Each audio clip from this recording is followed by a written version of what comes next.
Welcome to Phonogenics 101, a Riotboy production hosted by Jeremy Gloff. The podcast where people who love music discuss albums track by track.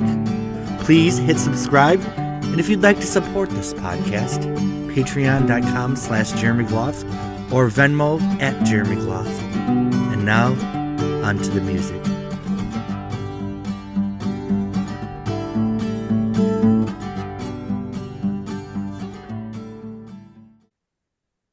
Hello, everybody. Welcome to Phonogenics 101. You're not having deja vu, or maybe you are, because this is the Joni Mitchell family, reunited, recharged, and ready to talk about our favorite topic, Joni Mitchell.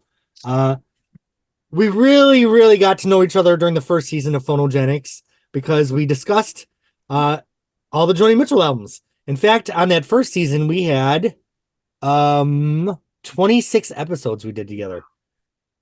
Season 2 began with the Joni Mitchell episode talking about the Archives, Volume 1. And we've done 6 episodes together on Season 2. This will be the 7th. So it's funny that some of the other Phonogenics families, the Joni family definitely has someone, I can't remember which podcast it was, but they're like, we're going to be like the Joni family where we all meet somewhere. And that's cute. So you guys have all definitely created your own legacy, and you all basically knew each other before you ever knew me from the JMDL. So I was just fortunate enough to be accepted into, as it's called, the Creamy Center. But anyway, tonight's a special episode. We're wrapping up Season 2. I think I might have one more episode with the Madonna family where we talk about the Celebration tour. But tonight is an episode that our friend Jahida pitched, the Existential Joni Mitchell. We have a few topics we're just going to bite into. We'll get through all of them. If it seems like the time's running low, we'll do a lightning round of the things we don't cover. But we'll recap the last year. I will say to everyone here that if I continue doing this podcast, which I plan to, I will, even if Joni doesn't release anything, we will always have an end of this season reunion and recap where we talk about some kind of topic. So we will always meet again, as far as I'm concerned, because I love you all. You're the best. All right. Well, I'm going to just call everybody and just say your name and a little bit about yourself. Let's start with somebody whose birthday is today. Happy birthday. I won't make you sit through the whole thing. Mark, welcome to Phonogenics 101. Motherfucker. I am Mark Scott. I live in Shoreline, Washington, which is just north of Seattle. I've been a Joni Mitchell fan since the 1970s and still am. So I guess there's not much more to say. All right. Next is Chris. I'm Chris, and I'm in Croton-on-Hudson, New York, which is in Westchester County, just north of New York City. I was born and raised in the outer boroughs, and I'm still kicking it. But yeah, we're here to talk about Joni Mitchell. I sort of grew to love her music by getting attracted to her Clouds album cover. And that was my gateway drug, I guess. And from there on, I kind of didn't necessarily buy the albums in sequential order until Court and Spark and Beyond. I think I was peppering the earlier ones in as I went along. But yeah, it's been a lifetime. I try to read all the guitar tablatures that I hope Sue will tell us all more about, and I also try to pick up on whatever piano transcriptions that I can get off of jonimitchell.com. So if you want to find out how to play Joni Mitchell, that should really be your first stop. It's a great resource. Well, since she's in the spotlight, Sue. Thanks, Chris. My housemate. I'm Sue Tierney. I live in Ithaca, New York, right near Cornell University, where I've worked for like almost years. And when I was right after Turbulent Indigo came out, I was trying to get back into guitar, So I had a couple of easy for Joni Mitchell sheet music books, and they all sucked. Mm. And I couldn't play any of the songs because they didn't sound like them. You know, Joni is not in, you know, DCG. I mean, there are some DCGs in there, but not the way this book had done it. So I went on the internet, which was very young in those days, and I found this website. Howard Wright was tabbing Joni Mitchell songs and Led Zeppelin songs, and all the tunings were there. And this was like revelation to me. But he only had a couple of songs, you know. So I was working with first Wally Breeze at the first JoniMitchell.com website, helping him transcribe some articles and stuff like that. And I asked him, I said, if I transcribe some Joni Mitchell songs in the alternate tunings, can we put them on your website? And he said, absolutely not. That's a copyright violation, and Joni will get mad at me. So I go, all right, I'm fine. So this guy, Les Irvin, said he would put them on his website. So I created this little, I was getting into HTML in those days. So I had this little, website, and we put Howard's Joni songs on there. I tabbed as much as I could of Turbulent Indigo, which was such a great, that's still one of my favorite albums. And we found all these other people. There was a lady from Austria named, Marion Russell, who did a lot of tabs for us. And there were also other people who we just asked anybody who played Joni Mitchell to send us their tabs. And then when Les took over the website, he put the guitar archive on the JoniMitchell.com website. And then we met Dave Blackburn, who started transcribing the piano music. And, basically the rest is history. It's JoniMitchell.com /music / transcriptions. If you want to play it like Joni does, hopefully, you'll find what you like there. I'd like to propose a show just for my entertainment. Do we have a Joni Mitchell show where the songs are played as they're written in the music books wrong? That would be hysterical. Let's do it. Oh my gosh. I will fly somewhere for that. And then you keep hitting the note until the piano blows up. I think I've seen that. Oh my God. As a vocalist, I'd be so pissed off. Yeah. All right, Jack. I'm Jack Merkel. I live in a little town called Pingree Grove, which is a suburb of Chicago, a western suburb of Chicago. I got into Joni with Blue, trying to impress a girl that I worked with at the Orange Bowl, and was a fan from then on, but it was really Hejira that kind of knocked me on my ass. There's no one like her. And that's about it, I think, for now. I think of like recently, like when an artist releases an album, they have like 12 variations of it. I feel like the title of Hejira is in that spirit, because I feel like that album's been called like 12 different things on this podcast alone. I call it Hejira myself. Okay.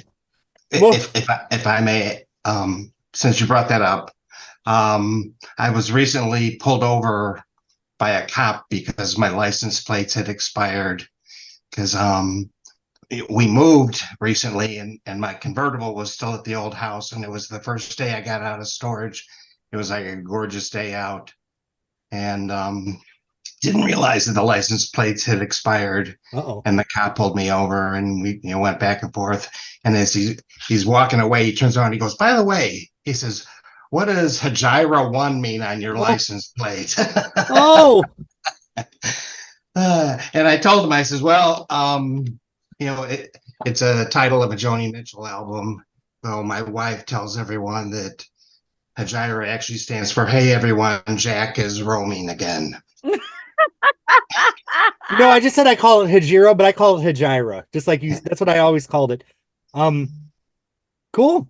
What's the album that you played on the first spring day of the year, Jack? Miles to Miles. Yep. Okay, I remember. And I believe I was playing it that day. Uh-oh. But I had already finished it at that point in time. All You right. know, the funniest part of that whole story to me is that you had a cop actually stop you for having expired plates because that does not happen here. I actually had my car probably expired for a good 3 months, although I had paid, so I had proof of it, but I just never got the sticker in the mail for Oh. some reason. So I had it unexpired for like 3 months, and I wouldn't have gotten stopped if I didn't go in there. So yeah, suburb of Chicago, the cops are way more vigilant than Colorado Springs. Well, Jahida, since you have the floor, let's have you introduce yourself. Oh, well, Yeah. hey, it is not Hajira, it's Shahida Esperanza, and that is my real name from birth, I promise. And I am in Colorado Springs right now. And I first heard Joni because of my 7th and 8th grade English professor. I guess, well, not really a professor, a teacher, in New Jersey, who was a kindred spirit. And he gave me 2 albums. One was Judy Collins, and the other, I think it was Wildflowers or something, and the other one was Joni Mitchell Hits. Oh. And I was not crazy about Judy Collins, but Joni, even though I was only 13 years old, I felt such a affinity, like, and kinship with her that I don't know, I guess I fancied myself a very deep thinking 13-year-old. And I was like, how does this person know how to encapsulate all of the feelings I feel? And so I was pretty obsessed very quickly. And yeah, have been ever since. So we're going on 31 years now Oh, wow. of obsession. So Cool. And Ruben, welcome. Thanks, Jeremy. My name's Ruben Bell. I live just outside of Portland, Maine, and these are all good stories everybody told. But I got into Joni. I was little. I was about 5, and my mother had a copy of Ladies of the Canyon on vinyl, of course. And I had just learned to use the record player and was going through records, and I found Ladies of the Canyon and loved it forever. And then I think the next new Joni that came out after that was Wild Things, and that was in the house as well. So I was a little bit older, and I kind of kicked into full Joni worship in the 80s. I love the 80s albums, all of them. And so it's just, it's been that long. I just turned 49 a couple months ago, and it was so good to meet all of you finally, because knowing you from the list all those years. So anyway, glad to be here. Cool. And I'm Jeremy Gloff from Tampa, Florida. It's interesting because we all met each other, well, some of us at the Gorge, and we saw Joni live. But a month after that, I went to a trip, or maybe it was like 2 weeks after. That was a blur. I was traveling all over. But I went back to my hometown, and me and my mom drove like an hour out, maybe 45 minutes, to this field where there used to be a flea market in the 80s, where I used to go with my mom. She would set up her van. And that's where I bought Chalk Mark and a Rainstorm on vinyl, the first Joni Mitchell album I owned. So it's interesting that I saw Joni in concert and then went back to the field where I got my first album, how things go full circle. So it looks so different. I couldn't even remember like where the flea market was set up because it was kind of overgrown. But yeah. And we have somebody joining us. Let's pause for a second. My name is Bob Mueller. I live in Greenville, South Carolina, and I just got back into town from visiting my 5-month-old grandson who is growing up so fast. He's incredibly cute, and I just love him to death. You think you love your kids, and you do, but then those grandkids come along, and so you can relate. I know. So had a great trip and a great day, and I'm glad I could squeaking here to join y'all a little bit late. Cool. And thank you to the subscribers and the Patreon supporters. This podcast has definitely grown in its second season, so I'm so thankful for the support. I looked at our stats. It was like almost like 200,000 views of all the episodes. I think, but it was nice. We're doing good. So these and I feel these Joni Mitchell episodes definitely have a legacy. So tonight we're just we have a couple things we're just gonna talk about: the existential Joni Mitchell, the end of season 2 recap, and it looks like we're already gonna have something to dig into for season 3 with the next archives. Yay. So, all right, the first Can't wait topic. for that. All right. So I have a list here. Let's just, spend a little time on each one. All right. First topic we're going to. Number 1. Women artists are way more criticized for aging in general. Also with aging, the she's hot, I want to fuck her versus she's old now, she's like my grandma argument. Forever the Madonna versus the whore dilemma. So Joni Mitchell is in her 80s now, correct? Yeah, she's at 80. And, it's interesting. She's definitely looked at as a maternal, like kind of godmother of everything. Jahida, kind of take it away from here if you're comfortable with that. So this to me was, all of these topics really were big things. I was explaining to somebody at work today where I was just like, this is what gets me excited is having these these let's go there kind of conversations about things. And especially when it comes to, female artists. I mean, so I grew up Catholic. So the Madonna versus the whore kind of thing was a big thing, right? And especially considering there was literally a musician called the Madonna who was also the whore in the press. So it was just one of those things where it was kind of always in my face. And one of the things about learning who Joni Mitchell was that especially when in the beginning of her career, she was praised for her songwriting ability and her, weird tunings and having a very interesting sound.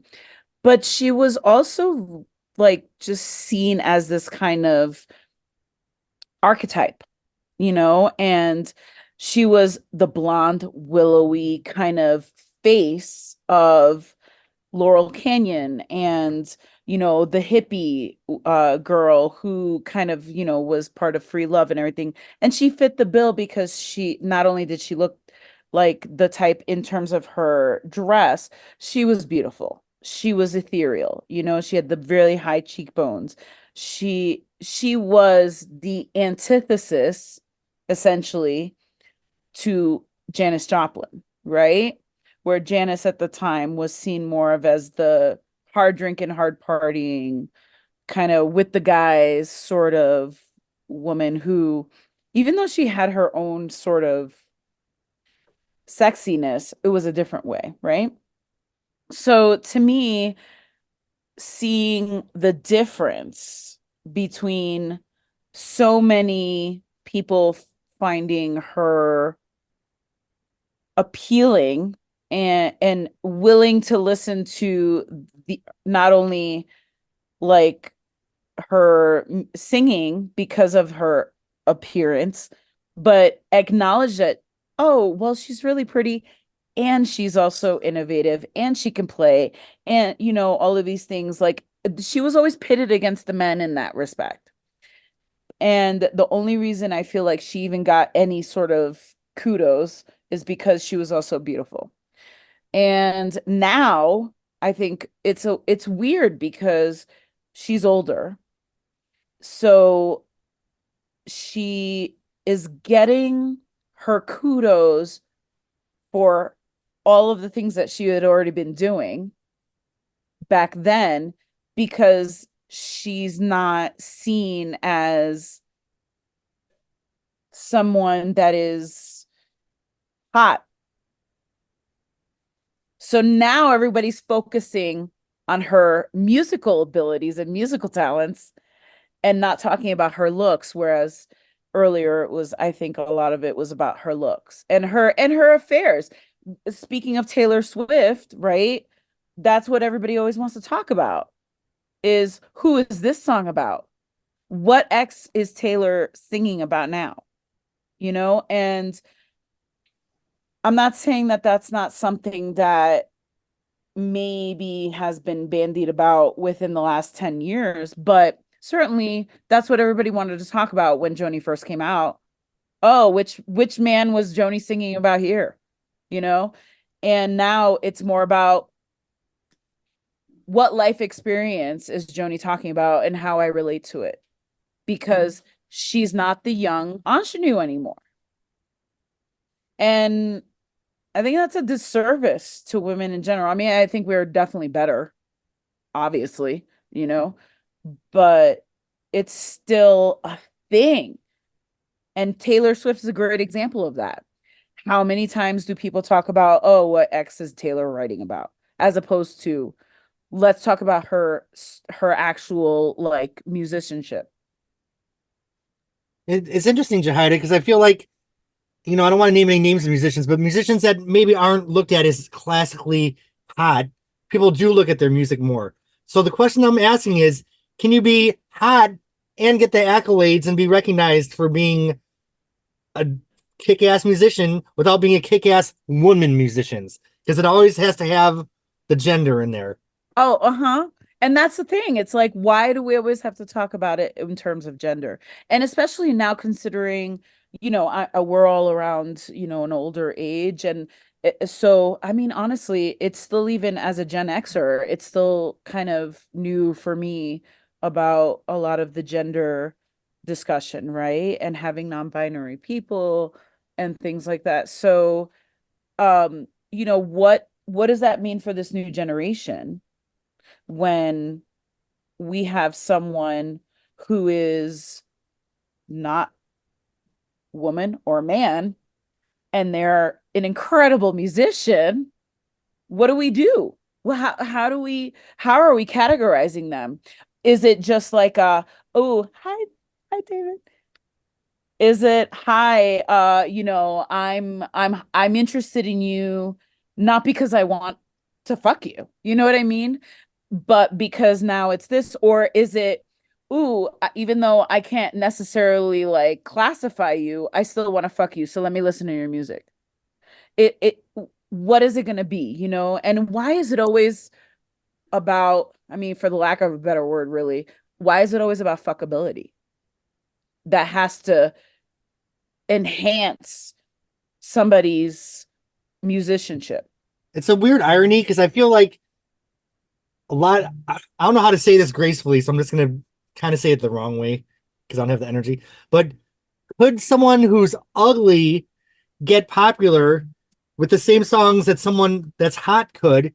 But then when the person that's hot gets popular, all people talk about is them being hot instead of the songs. So no matter which person you are, you're never getting the credit or there's no happy pathway, I feel like.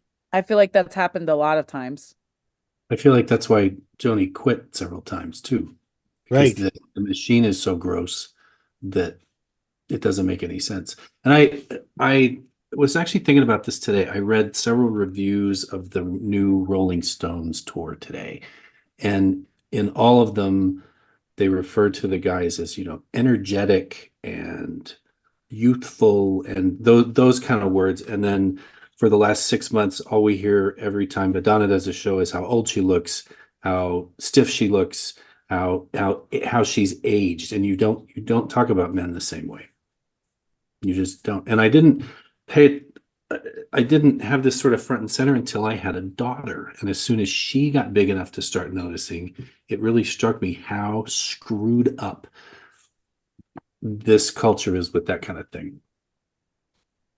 Well, just to add a little bit of context, I mean, way back in the beginning of Joni's career, the press was being sexist toward her. I mean, they called her the old lady of the year in Rolling Stone because she had these famous lovers, you know. And I don't know. I thought about this quite a bit, and I think if she had married Graham Nash, she would never have had the career that she did because she would have been overshadowed by him. I mean, he was part of this super group, and um, I don't know. It is a really, really fucked up thing that we view women in this way, and we don't treat them equally with men. I mean, I don't mean us, but I mean like society and the press and the media in general have a tendency to sexualize women, and also they're still, I don't know, not on the same level, I guess, with men in terms of how they're viewed a lot. Anyway, I'm going to read our second topic here really quick because it actually ties into this discussion, if that's okay. I think we can all kind of roll this one in together. Oh, perfect. I was just going to bring that up too. Yes, go ahead. Awesome. Being unapologetic in their own careers, especially when older. For example, Joni versus, what's his name? Jann Wenner? Is that how you say it? Jann Wanner. Jann Wenner, then and now. It's Jann. Joni is a musical genius that was forever only referred to as a female version of whatever form of genius that men automatically get labeled. So that's kind of on the topic of where we're at now. So, Jahida, I'll turn it over to you. Well, that's what I mean. Is like, that's so Joni was only seen. I mean, he came out with this huge group, right? Jann Wenner came out with this huge group of, greatest musicians, blah, blah, blah, blah. And he even like said, like when people said, well, where are the women? Where are the people of color? And he was like, well, I haven't heard anybody that is worthy enough from a woman or a person of color to be included on this list. And that just tells you how out of touch. I mean, putting Joni aside for even a moment, I'm sure she would even agree. People of color are the reason we have rock and roll.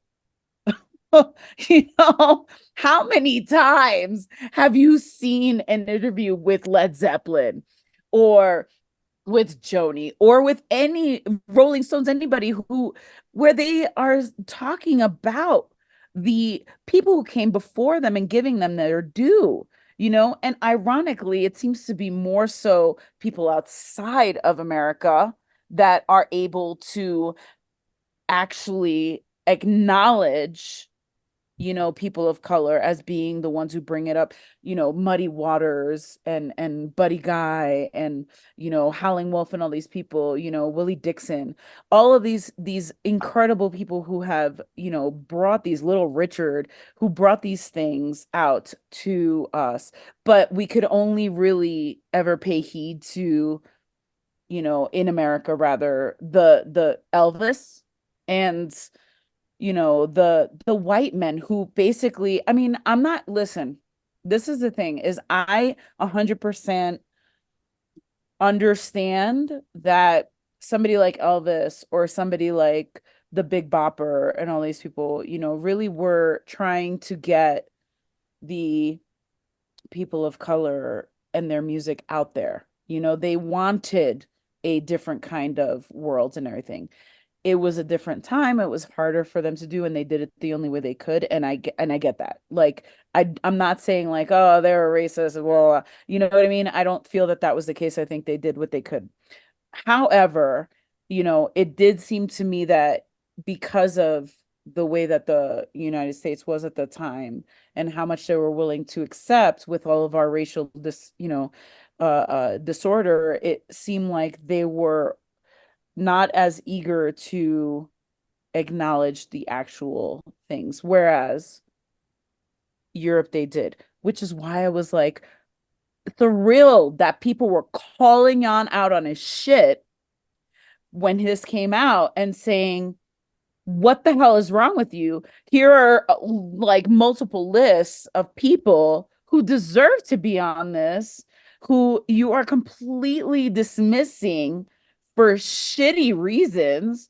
like, what is wrong with you? It just and Joni, you know, for all of her complaining, right? She's right.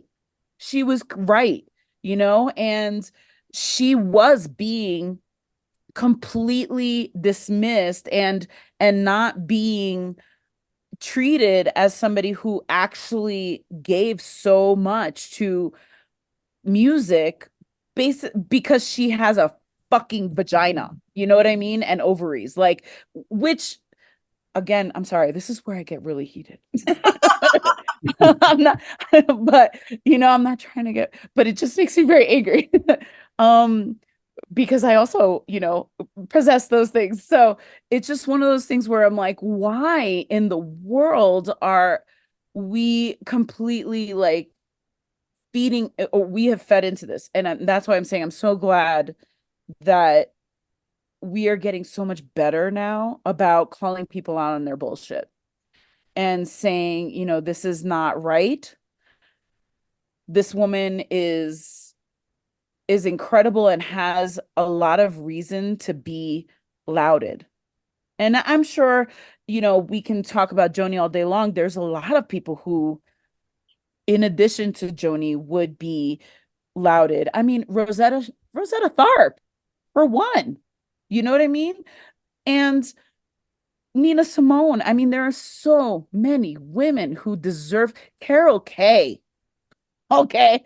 There are so many women who deserve to be lauded as well, who were not as in the forefront as Joni, and people of color who are not as in the forefront, who should be. And I'm so glad that Joni wrote Lead Balloon, you know, and knowing that she wrote those first lines, you know, based off of him, like, makes me so freaking thrilled. And I'm like, that's not the only reason why, but that's one of the reasons why I freaking love Joni, is because she's not afraid to tell someone to kiss her ass, you know, and to throw a drink in their face when they deserve it. And, you know, I think that's something that has been lost, you know, that chutzpah, so to speak. I'm from Jersey. That's what we talk like. So, you know, that chutzpah, that moxie to be able to just say, you're wrong, and I'm going to tell you straight up that you're wrong. And I'm sorry I took a lot of time on that, but I'm very passionate about this. Well, Bob, you had your hand up, and Sue, and also welcome Lauren and David. Yay. Yeah, I mean, and you know, I'll be brief. All I want to say is with the Jann Wenner thing, it's like it wasn't like people didn't choose sides. I mean, when Jann Wenner came out with his crappy statement, he was instantly excoriated by pretty much everybody. He was kicked off, if I recall right. He was kicked off of the board of Rolling Stone. So because everyone says, yeah, that, you know, that might have flown back in the 60s, but it certainly doesn't fly now. You know, and of course, Rolling Stone had to redo their 500 best albums of all time because they totally were not including female artists. They were not including black artists. So instead of Bob Dylan being number one, you got Marvin Gaye being number one, which is fine. Anyway, as far as the first topic, you know, I would say, and this goes with men as well, but not as much with women, because they do tend to sell themselves more on a physical side than some men do.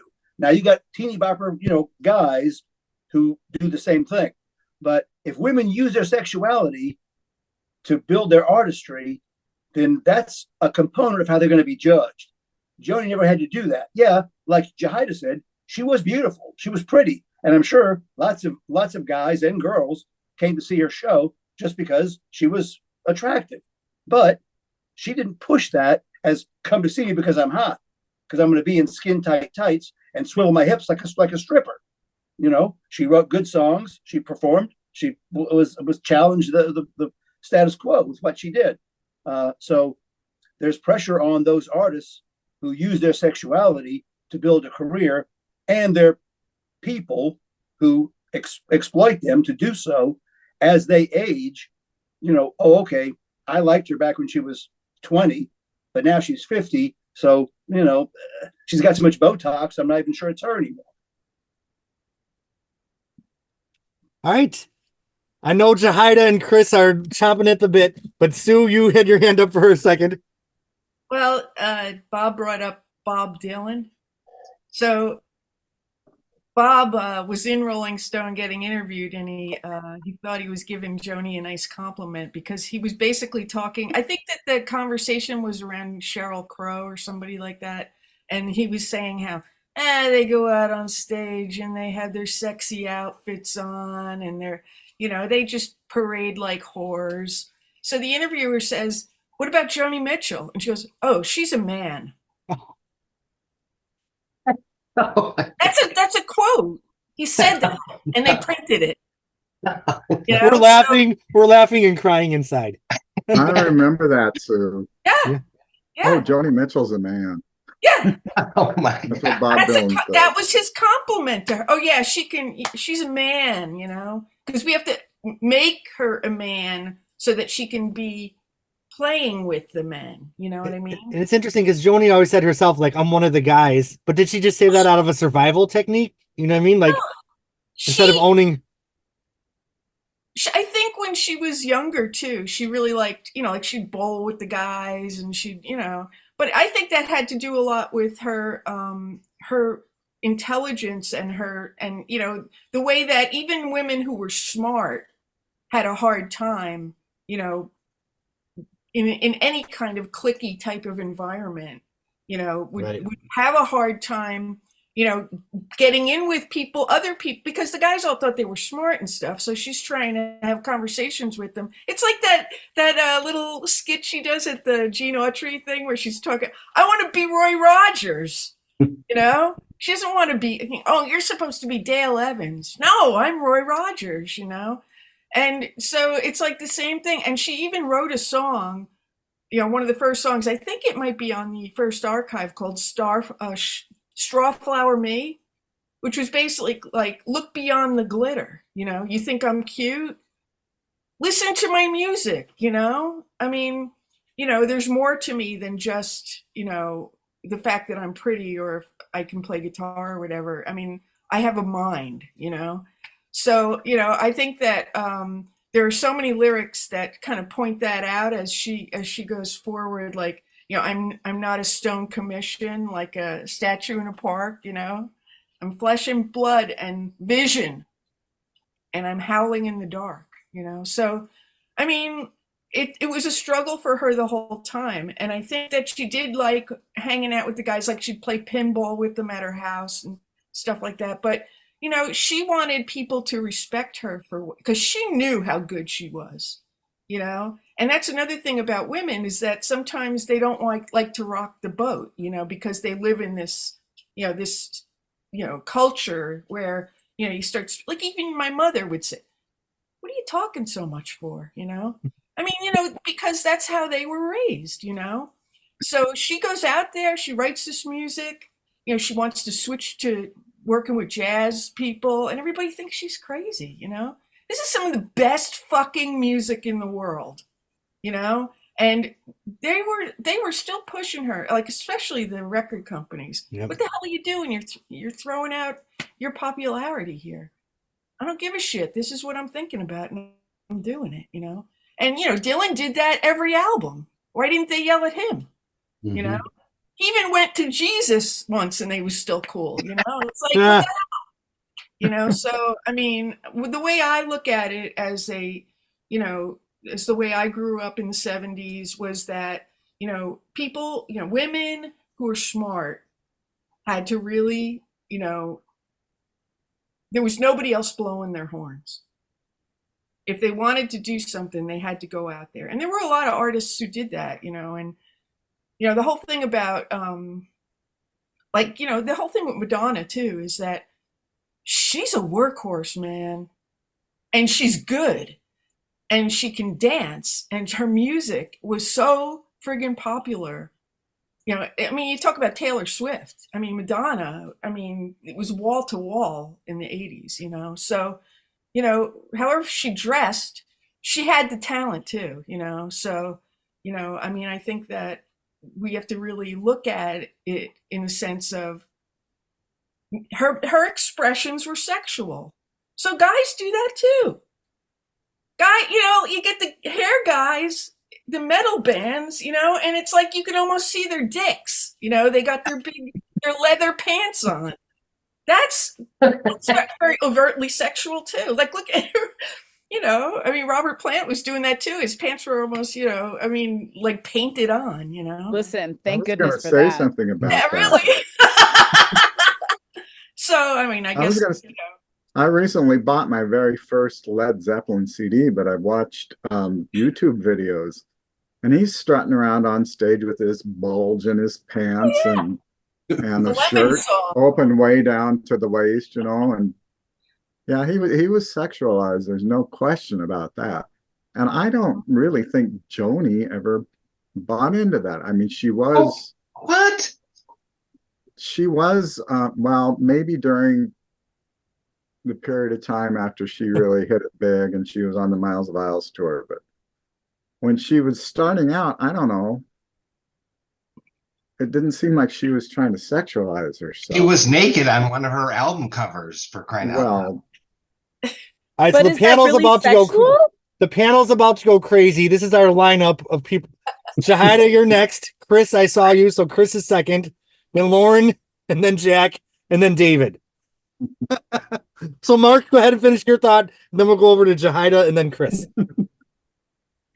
well, yeah, she had a picture of her standing out on a rock with her butt, naked butt, showing to all the world, but I don't know, even that to me wasn't, of course, I'm not into screwing women, but to put it crudely. But I don't know. It seemed more like an artistic statement than a sexualization. And then the Hissing of Summer Lawns, they made some comment about her being in a bikini in the pool. One, you can't see much of anything. She's mostly under the damn water. But anyway, so I never really thought of her in that way. I thought she was sexy, but I didn't think she was throwing it in your face. That's all. All right, Jahida and then Chris, and then we will continue down the pathway. Well, there's a lot, but yeah, I agree. I don't think that Joni was ever like For the Roses. 100% did not come across sexual to me. It was artistic. It was literally that she was naked, like not just physically, but like spiritually naked after all that she has been through. I know a lot of people like to say like Blue is an album where she is just so raw, and I don't disagree, but I feel like For the Roses was like so much more, that in terms of her life, she was raw there in the raw, and it was her way of saying like, this is the bare bones me. Right. Not to mention, And like, so, it was kind of like an anti-materialism statement. Like, she'd gotten rid of yes. her stuff. So it really was like back to nature. Yeah. And so on top of that too, talking about female artists and sexuality versus male artists, again, yes, thank God. I'm very happy about Robert Plant being very sexual. Because that was one of my sexual awakenings. Listen, I'm sorry, Mom, Dad, but watching The Song Remains the Same and seeing him in that little hip hugger, and all of a sudden, my little like 11, 12-year-old self was like, I don't know why I like this, but I really do. And so, and you look at even now, I mean, it's not like it stopped. How many men sell themselves as sex?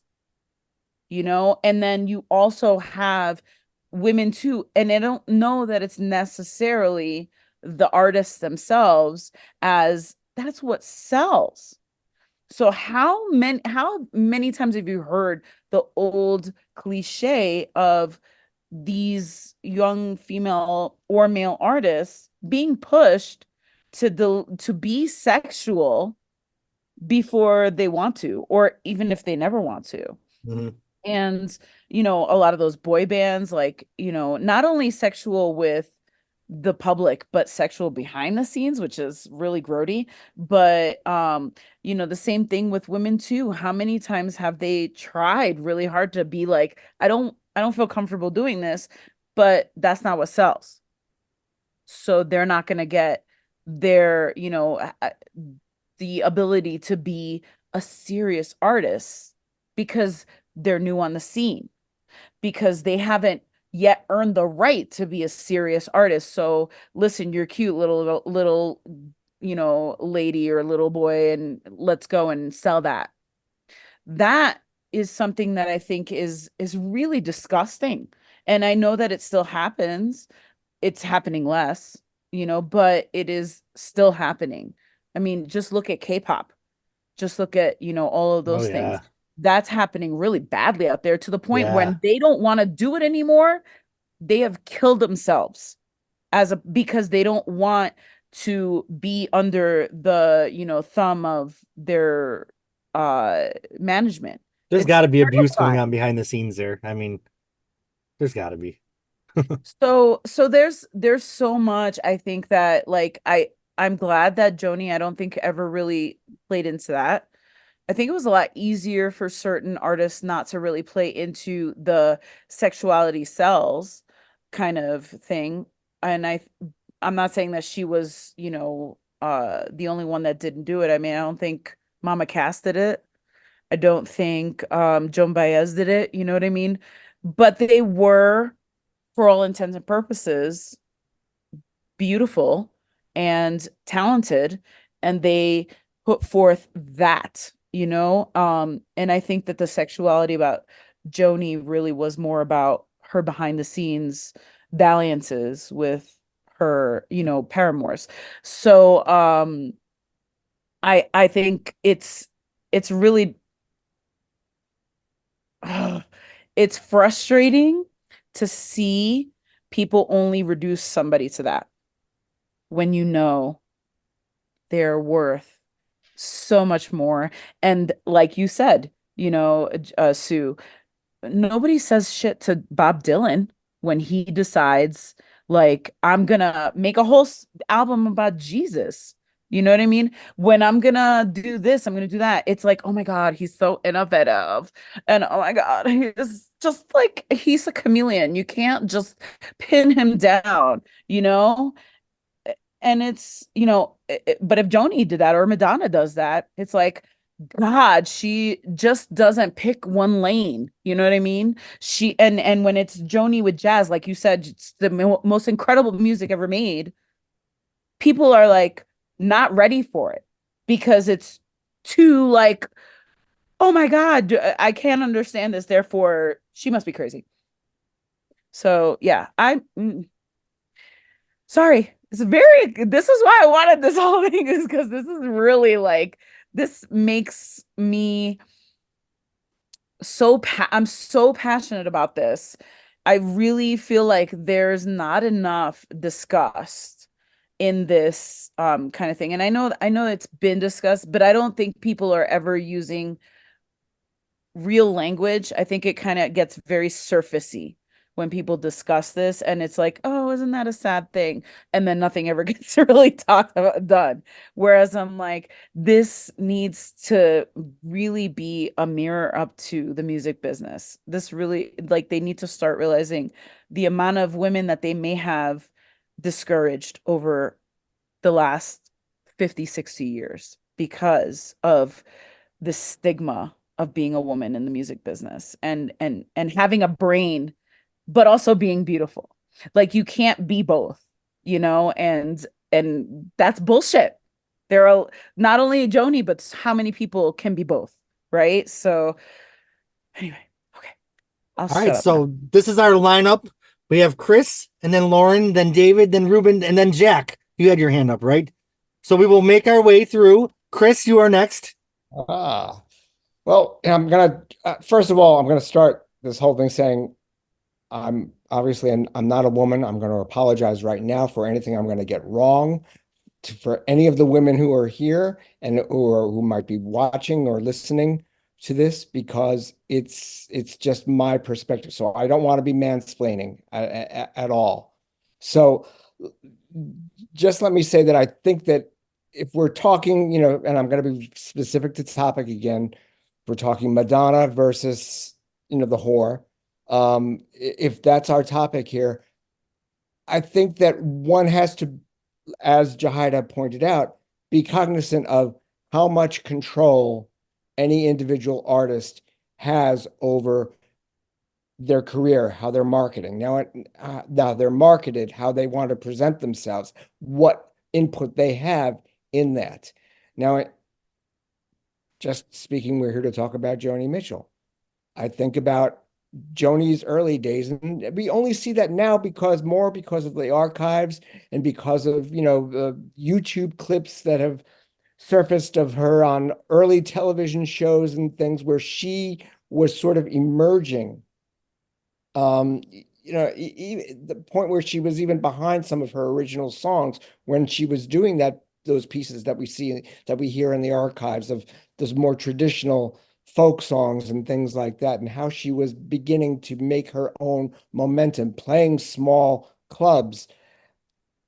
When she would appear on television, and this is not a person who traveled with an entourage of, hair and makeup people. No, she was doing it herself, but like her guitar work, like her voice, like everything else, Sue says it, fully formed. Her false eyelashes on some of those early, everything about her presentation is as close to perfect as I could possibly imagine a person being objective enough to be able to do for themselves. It's really extraordinary when you consider that. Now, was she attempting to sexualize herself? No, but she was certainly not afraid to say, I am a feminine object here on this stage among all of these other guys. And let me tell you, taking the care and the concern to understand that she was the light, the beacon on those stages. When the cameras would cut around, I mean, every guy on that stage was watching her guitar work. They couldn't believe what they were seeing, but she didn't know they were going to react that way, or that she was, or even that she even believed in or knew enough to believe in her own talent to that extent, where she was not just one of the group of musicians there to entertain everybody, but she knew that she could make best use of what did differentiate her. And it wasn't just in terms of her guitar work and her tunings and her songwriting and what she brought to the craft of it all, but it was also in how she physically presented herself. She wrote about this years later in the Boho Zone. I mean, all these themes come back where she thinks that perhaps people learned or did not trust her because she was, that it came that naturally, that that suddenly she's a glamour puss. Well, you know what? There was always a little bit of that in me, and she was, and she's absolutely right. She's maintained she's, people talk about her as, Mussolini, Beethoven, all sorts of, persons who are known in history of having grandiose egos. But let me tell you, she was objective enough to know she had it to back up. So early on, I tend to think that there's a period that she was in control of who she was putting forth. And that was maybe through her marriage, through to was it Cherry Grove in Florida, where she was where ostensibly she was discovered by Crosby. All right. So say say that period was all of her own making. She was as femme as she wanted to be when and how it suited her differentiation.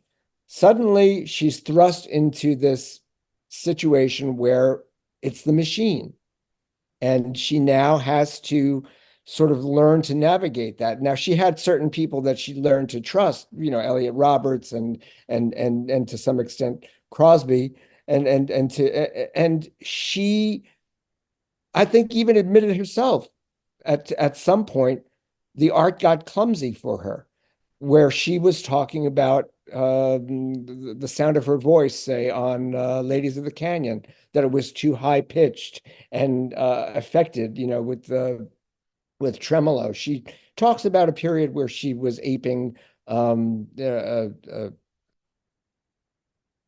Baez, and I tended to think that the portions that she did choose to sort of introduce into her own work were those feminine pieces at that time. They were the high soprano, they were the fast vibrato, things like that that sort of spoke to femininity.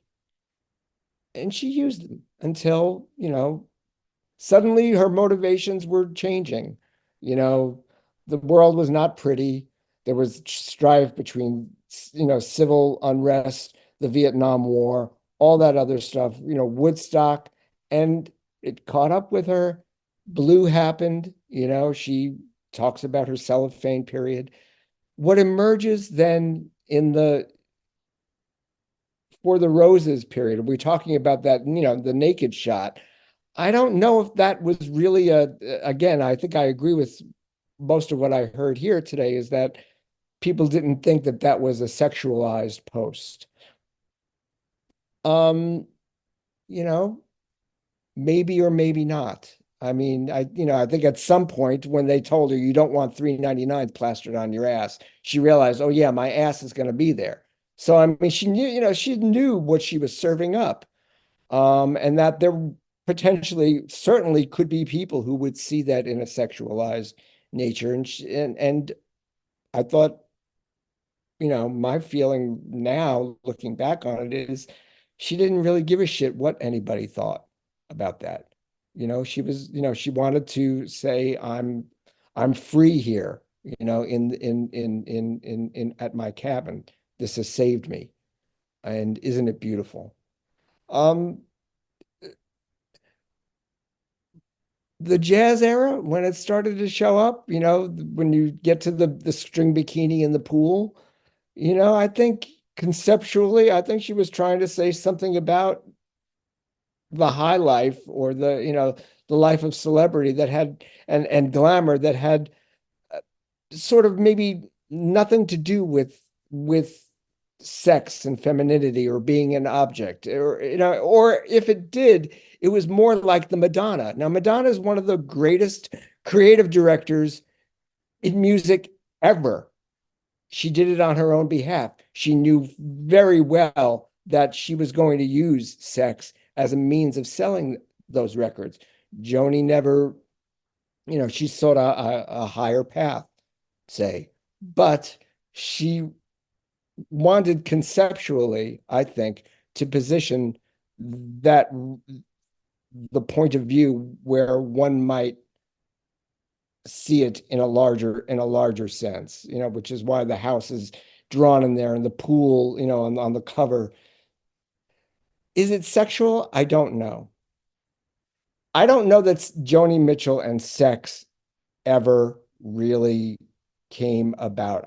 I think it was more she would discuss it individually in songs and basically say,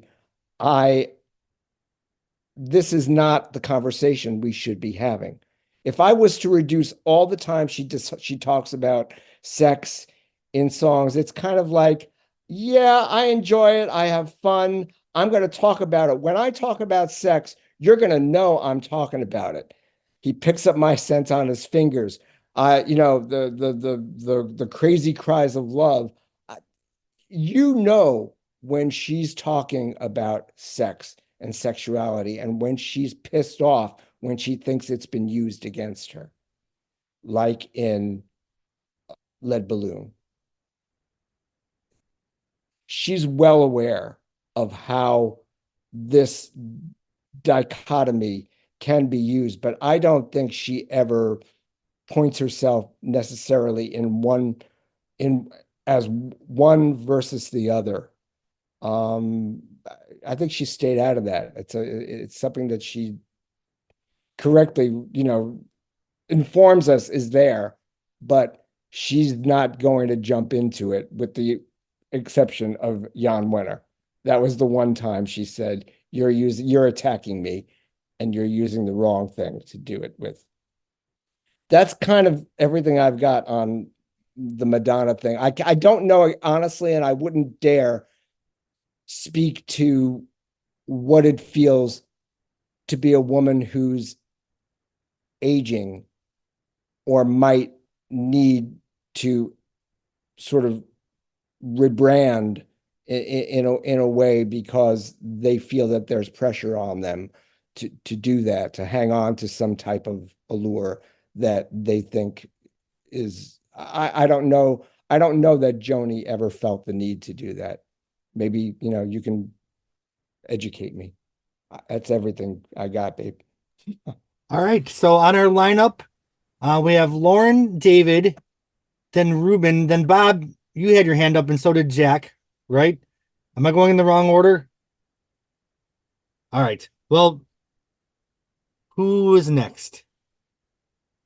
I think I was next. Yeah, Lauren, you're next. Yeah. So I feel Welcome like to the podcast. Welcome. Thanks. I should have brought like a pen and paper to take notes, to like remind myself of all the shit I want to say. I'm not sure how the beginning of the topic came up, but just a couple points I think stand out to me is just the unconscious biases that happen every day, and these little microaggressions that happen all the time that people just don't realize. And it's part of human nature, right? So it's like there's not a guilt to it, but it's there and it exists, and it really is a fuel for a lot of things that happen, and how we view musicians and how we view everybody really in the world.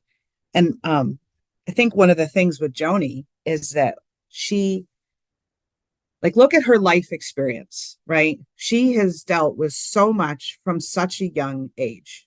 And so I really feel like that was such a huge mold into who she became, right? She was just unapologetically her, right? In her music, in how she presented herself in the world. She had a confidence about herself and an understanding of herself that I don't think a lot of people necessarily get to, just because life circumstances haven't really quite led them on that path. I want to talk about like the whole idea of Madonna and the sexualization. And Chris, you mentioned like a higher road and a lower road. I think that I don't know where Madonna's sexuality comes from. Is that her just, if that is what she wants and that's what she wants to express, I wouldn't say that that's a lower road, that's her road and it's true for her. I don't know. I don't know where that came from. Maybe she felt she had to do that to sell her music. I know that she's a huge influence and has been a really great support of the LGBTQ plus community, and has been just such an ally for everybody. And so I think she's done a lot of really amazing things. And it's unfortunate that the objectification comes so quickly, right? So like even when we're talking about Joni standing outside naked, like that makes me think of like when I would breastfeed my children, like, do I have to hide myself because this is a natural thing? Like, and I never did. And my family was like, oh my gosh, oh my God, there's her boob. Like, I'm feeding my child. You can leave the room if you're uncomfortable, but like, this is a natural thing. Like, and seeing Joni out on those rocks, to me, I don't know what she thought, but I don't think of it as a sexualization. I think it's a reflection of like her rawness. Like you had mentioned Jahida, she's just, she's naked. And Joni's music, like lyrically and sonically, And when she paints, like it all is so connected, so connected. And so like to me, it was just a statement of where she's at in that moment in time. And it's a reflection, and it's all tied together. I don't really think of For the Roses as an overly sexualized album. So I think it was really just more of a reflection of where she's coming from. And it's just unfortunate. You know, they said, oh, it took people 50 years to finally get Blue. It's like, oh my gosh, it really takes people that long to get it, but it does, because so many folks tend to stay on the surface of things. And that's not what she's been about. It's just not what she's been about. And so it's really refreshing to hear people talk of Joni and her music and her and your experience of it, because it's just a really nice, it's just brought in my life so many wonderful people together. But it's nice to have the discussion. And as a woman performer too, like I can't tell you how many times oh, you're off better than I thought. Or, you know, it's ridiculous. Like I was coaching a high school band, like rock band, and I was subbing for somebody, and I was like, oh, I thought we were supposed to be in that other room. No, we're going to be out here. Unless you don't know how to use the soundboard. Oh no, I know how to use the board. Like just these little things that are said. And the kid didn't even realize. But like women are just as important in this music community and so quickly overlooked. It's really very frustrating. But it's wonderful to see. I think we're making steps in the right direction, but there's really still a long ways to go. And thank God for Joni Mitchell and all these other amazing women. For me, Tori Amos brought me to Joni. That's how I came to her. But, you know, so many wonderful women, Ani DeFranco, and it's just, they're there. Not many people know them, but they're there. That's all I got to say. Well, there's definitely a Tori Amos Phonogenics journey happening some season in the future, because I love Tori. But it's interesting. Yeah. This is a little side thing. As a gay musician, it's interesting that the general public seems to only understand gay musicians in a certain way. Like if I do something that's a little more flamboyant or fabulous, or like people really understand it, but if I do something serious that's heartfelt, they're still talking about the other thing. Like they can only view a gay man as being one certain type of way. And it's always something I struggled with.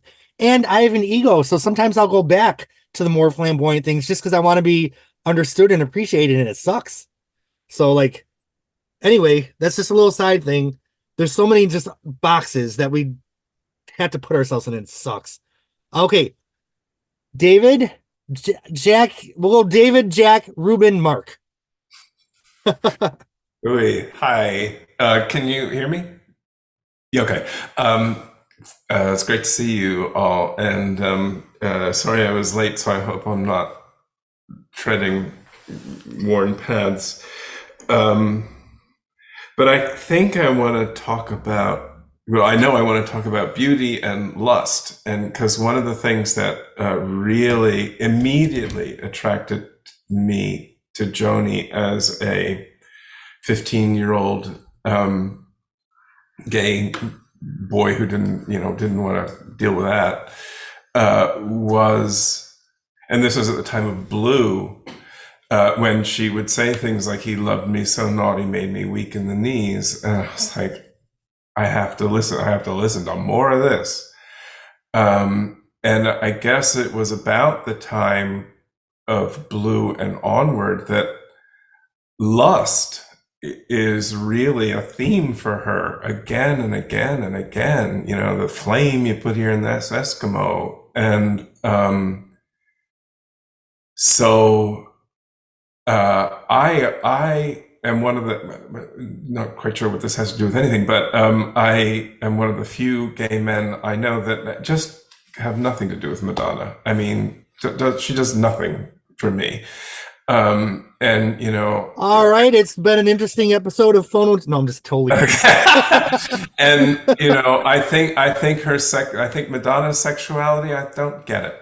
It seems kind of literally plastic to me, and I am not a plastic fetishist, so it doesn't do it for me. Whereas Joni's sexuality is a kind of honest, for lack of a better word there, but and a courageous vulnerability to saying, I can't help it. She doesn't quite say it. I can't help it. I keep sucking dick. It just, and I can relate to that. So, but the other thing I want to say is about her beauty. Because I think Chris was talking about this. She certainly has known since Cactus Tree, on her first album, she certainly knows that men fall for her, that she's got something that people and men in particular will, make fools of themselves over. And I just kind of want to honor her for managing that, because I've known a few women in my life, and my mother actually was one of them, who was really couldn't deal, or not that she couldn't deal. She was aware of the assault of people's attention to her beauty. It's like, will you stop treating me like that? Just because I got these cheekbones, and I look 10 years younger than I am. And she would be pissed off at people acknowledging her beauty. And I've just known other women who are like, kind of, when your beauty stops people on the street, you got to deal with that, And I think that Joni has done a pretty damn good job of it. And I do think it's I was going to say manufactured, but I'll change that to artistic, I mean, she doesn't get out of bed looking like the cover of, any of her albums, and actually when I see photos of her from the Hijira, period that are not studio photos, she was pretty haggard looking, yeah, she was haggard, coked up, skinny, and looking all the worse for wear. And yet, here I am on the cover of Hijira, looking like nobody you have ever seen before in your life. And I guess that's not, I know that's not sexuality, but it is beauty. And there. I wonder if I have anything else. Oh, I have one. This is a bit of a. I just saw a documentary yesterday on called "Any Other Way," the Jackie Shane story, and Jackie Shane was, I learned, partly because I'm in Toronto, and she was a Toronto phenomena in the '60s, a really great R&B singer. And trans woman. So she was hot enough to be invited on to Ed Sullivan, but Ed Sullivan said, but you can't wear the makeup and the pearls. And she's like, no, I'm wearing makeup and pearls. And wouldn't go on American Bandstand because of the segregated policies. And anyway, it's a really good documentary about kind of the shit that any kind of alternative sexuality and feminine, I don't think, well, I'm not sure about that. I'm not sure if a butch dyke would have as hard a time as a femme boy, but I don't know. I'm not going to push that one. All right, that's it. Bye. All right, Jack, I did not forget you. And then we'll go to Ruben, then Mark. Yeah, so I don't know. This has been very interesting discussion. I found it really interesting that so many of us were like, "Oh, Joni's not sexual. Joni, and I'm like just perplexed by that. I mean, and David, you brought up some of the stuff in almost every album or a lot of her albums that she deals with that very openly, and very frankly. He picked up my scent on his fingers. Why is this joint not allowed? Yeah, appearing naked. She used the word fuck to the first time of anyone that I'm aware of. Um, I think the difference is, is that she was very sexual, but I don't think she was sexualized. Yeah, she owned her sexuality. She was very open about it. But I don't know if we're dismissing it because of our appreciation for her. Like if I see some current artist, tramping around in, just practically a negligee, shaking her booty, and I go, why does she have to do that? But she may be as comfortable with that as Joni was appearing naked on For the Roses, or talking about someone's smelling her scent on their fingers. And yet I'm very judgmental of that, but I'm not judgmental of what Joni has done. And yet Joni is very sexual in her own way. I'm just, it's almost a conundrum to me, and I don't know if I'm explaining it very well, but I think it's a very interesting topic. Jack, can I just maybe echo what I think, because you're feeling, because I feel the same thing, is that Joni's sex is not casual sex. There's an emotional investment that she's expecting either the person she's talking to or the person who is listening to her recollection or her recounting of the events. She wants investments. This is not, oh baby, give it to me one more time. This is there's something deeper there. I was thinking about we're gonna do Ruben, Mark, then Jahida, then we are going to move on to our next topic because I want to make sure we cover everything.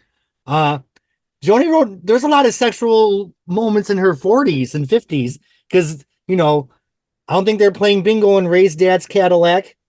She didn't want to do crosswords with the Botticelli Black Boy. And when the train went by in Crazy Cries of Love, I don't think the building was shaking because there was an earthquake. So, being a 49-year-old. Yeah.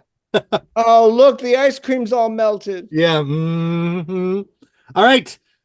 Ruben, Mark, Jahida, Bob, you don't have anything to say? I don't want to leave you out.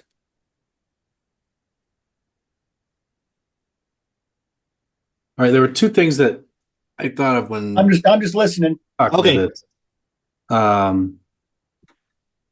When we first started doing these, I started collecting the songbooks whenever I could that came out with every album. And I thought it was really interesting that after Blue came out, and Blue is where, and keep in mind, all of this is history to me. I wasn't around when these albums came out. I didn't start paying attention till Wild Things and after that. So Blue comes out, she's at her most transparent. It's this big sort of cultural breakthrough in terms of this specific kind of art. The next project is For the Roses. The songbook comes out, and the photos of her in the songbook are much more glam than I would have thought they would have been at that period of time. The hair is bigger, the makeup is bigger, the clothes are nicer. And it just struck me as funny because I'm only looking at it through the lens of history. At the point where she's at her most raw, they packaged her on the next project, even in this small way, because they weren't pictures that I've seen anywhere else, but in that book, which a lot of people didn't see, were much more glammed up. And I assumed that was, the company not a decision made by her. I just thought it was interesting. It popped into my head. And I was trying to think of if I could think of any female artist who managed that differently, the whole being sexualized thing. And I kept coming back to Annie Lennox, who early in her career just said, no, you can't look at me this way. You're going to look at me this other way because I'm going to dress like this. And there's hardly, I don't recall any major discussion over the years about Annie Lennox aging or who she did or didn't sleep with or anything else. She just stole that right back from square one and reframed it on her own terms. And I can't think of anybody else who's done that in that way. And even her album cover Bear, where she, wrote a little blurb on the back, like, this is my face, it's wrinkled, I'm older. Like, it was very powerful. Yeah. She's definitely through her whole career reclaimed every ounce. Okay, Yeah. Mark, Jahida, and Bob. Ruben, were you done? Did I cut you off? Nope, I'm good. Okay, Mark. Well, I wanted to go back to something that Chris was talking about, her early years in the clubs when and on the Let's Sing Out television programs, and the makeup and the eyelashes were also perfectly placed. And that was kind of the times, though. I mean, women wore makeup in the mid 60s, and if you saw Peter, Paul, and Mary back then, Mary Travers had on a mini skirt. They were showing their legs too. And I think that has more to do really with the times and the fashions. But I also think that Joni wanted to look her level best. If she was going to go on television, she was going to make herself look as good as possible. And those men, they were watching her guitar while she was playing her guitar, but they were I think pretty struck by how she looked too. And there was something else I wanted to say, and now I don't remember what it was. Anyway, so maybe I should just move on to Jahida. All right, we're going to do Jahida and Bob. And then if anyone has a response, I think we're going to have to just move on to the next topic. All right, go ahead, Mark. I wanted to say that in the 70s and in the hippie era, it was more cool for women not to wear makeup. And the styles were different. The dresses were long. I mean, I'm not everybody, but I think in the hippie movement, it was, you were getting back to the land and you were doing all this other stuff. And I don't think she wore much makeup in that era. I may be wrong about that. Pain in the ass. Yeah, I'm sure it is. Well, I mean, I've actually done what we call gender fuck drag, so I know that it is a pain in the ass because I've done it to myself. But anyway, I'll shut up now. All right, Jahida and then Bob. Well, I just wanted to kind of piggyback on what Chris was saying earlier. This is the thing, is that Joni wasn't very overt with her sexuality too, which I guess also goes with what Ruben was saying and Jack. But so she, talking about, she picks up my scent on his fingers, while he's watching the waitress's legs, and it's just, it's, if somebody was listening that wasn't thinking about it in that way, like, it's one of those things where when you're a kid and you watch something and then later you go back to it and you're like, oh, okay. I can't even, at 13 years old, listening to Raised on Robbery, there is absolutely no way I ever picked up on who the protagonist in the song is, and that she's sitting on our groceries. Like, I literally had no clue. I am picturing a woman making food for someone for money. at I 13 have to years tell a old. story here. I was singing that song once in the back seat when my parents were in the front seat. And my mother heard that part of the song. She goes, "What kind of a song is that?" She turned around, and I And wasn't yeah, real sure what it meant either, to tell you the honest to God truth. And I just said, "Oh, it's just a song." and that's what I'm saying is it's one of those things where, you know, it's not so overt. I mean, this is not WAP. You know what I mean? Like, so it's not something that is going to be hitting you over the head. So I think she gets along away with it, but at the same time, I think that's also it's kind of one of those things where it's a little unfair. How often do we have men, you know, be very overt in their songs about sex, but women are not allowed to without being labeled a whore, you know? I mean, when I was what, 12 or 13, one of the most popular songs, which I was just listening to yesterday because I love the 90s, was I Want to Sex You Up by Color Me Bad. You know, it listen, I don't know how any other way you can take I Want to Sex You Up, right? So it's very, very over and it was mainstream. You know, there's so many songs from the 90s that are so overt and Remember it that song from the 80s? Every time I think of you, I want to touch myself. that was the 90s. I think that was the 90s. Yeah, That's 91. timeless, The right? Divinals. So I mean it's just that's what I mean though. And then you know, well you have Samantha Fox, right? Touch me, touch me. I want to feel Naughty your Girls Need Love Too. Naughty Girls Need Love Too. And well, and of course you have Prince again, but Prince is allowed to be sexual. Prince was super sexual, you know, and it was a boost to his career. Prince had a song about having sex with his sister, and it was okay. Like, could you imagine if Joni Mitchell had a song about having sex with her brother? Like, you know what I mean? Well, Yeah. No, on her very first Ed. record, Joni was talking about basically having a guy in every port on Cactus Tree. She wasn't, being real explicit about it, but she was saying, But that's the thing too. Why is that and not like also the fact that she does have all of these different men in her life, right? yeah, It doesn't mean she's actively sleeping with each one. I don't well, know if she no, did, maybe that's she true. did. But she is, you know, there's a man who's this, there's a man who's this. And I'll tell you, even just in my life, I have many different men that have been a part of my life. And I've doesn't mean I've slept with them all, thank the Lord, you know what I mean? But it means that they are an integral part of my life for whatever reason. But if I were to write a song where I listed all of them, I guarantee you the sentiment underlying would be, oh, these are all men she's probably fucked, you know?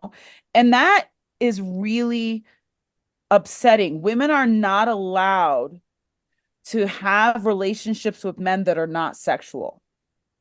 And they are not allowed to sing about it because they are going to be labeled as these, you know, whores essentially. And but men could do whatever the fuck they want and sing about whoever they want. Hell, sing about their damn sisters, you know, like it's Well, that was just kind of the point I wanted to make, Jahida.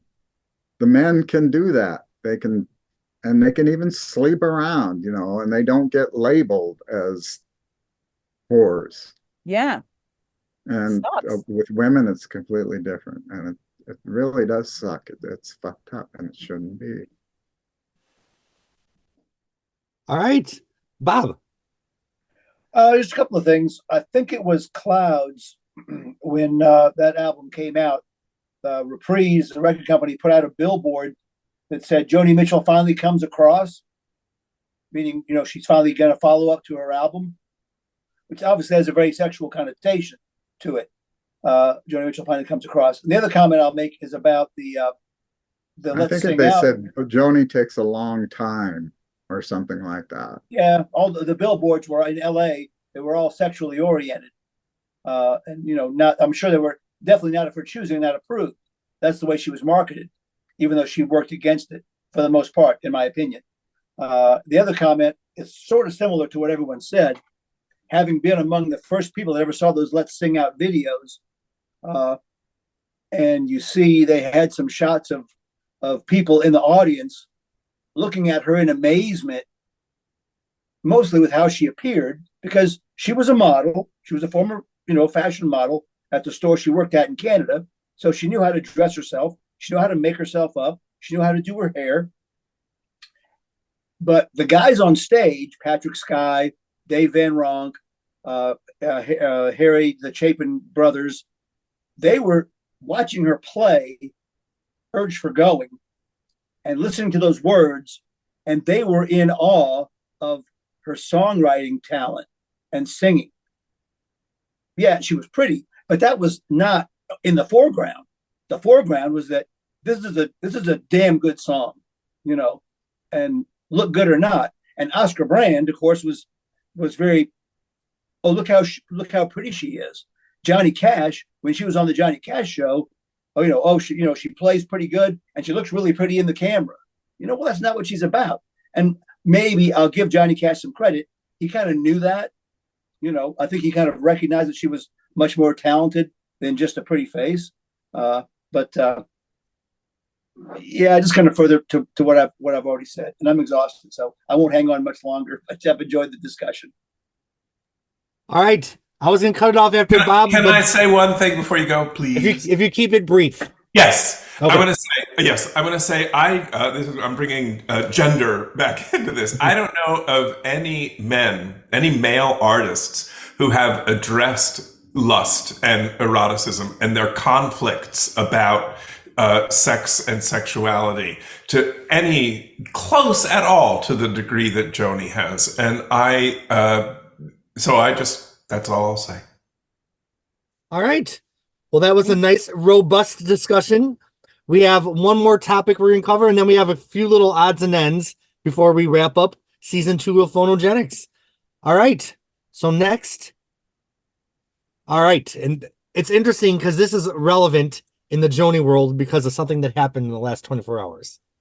Joni often said in interviews that she was the only black person at the party. Joni also appeared in blackface on an album cover. How does this sit with you? What if Joni was a black woman?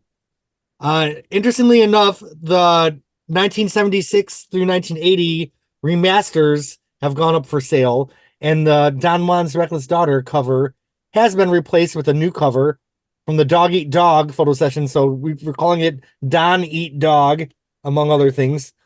Hey. In the group chat, we're talking about paprika perms.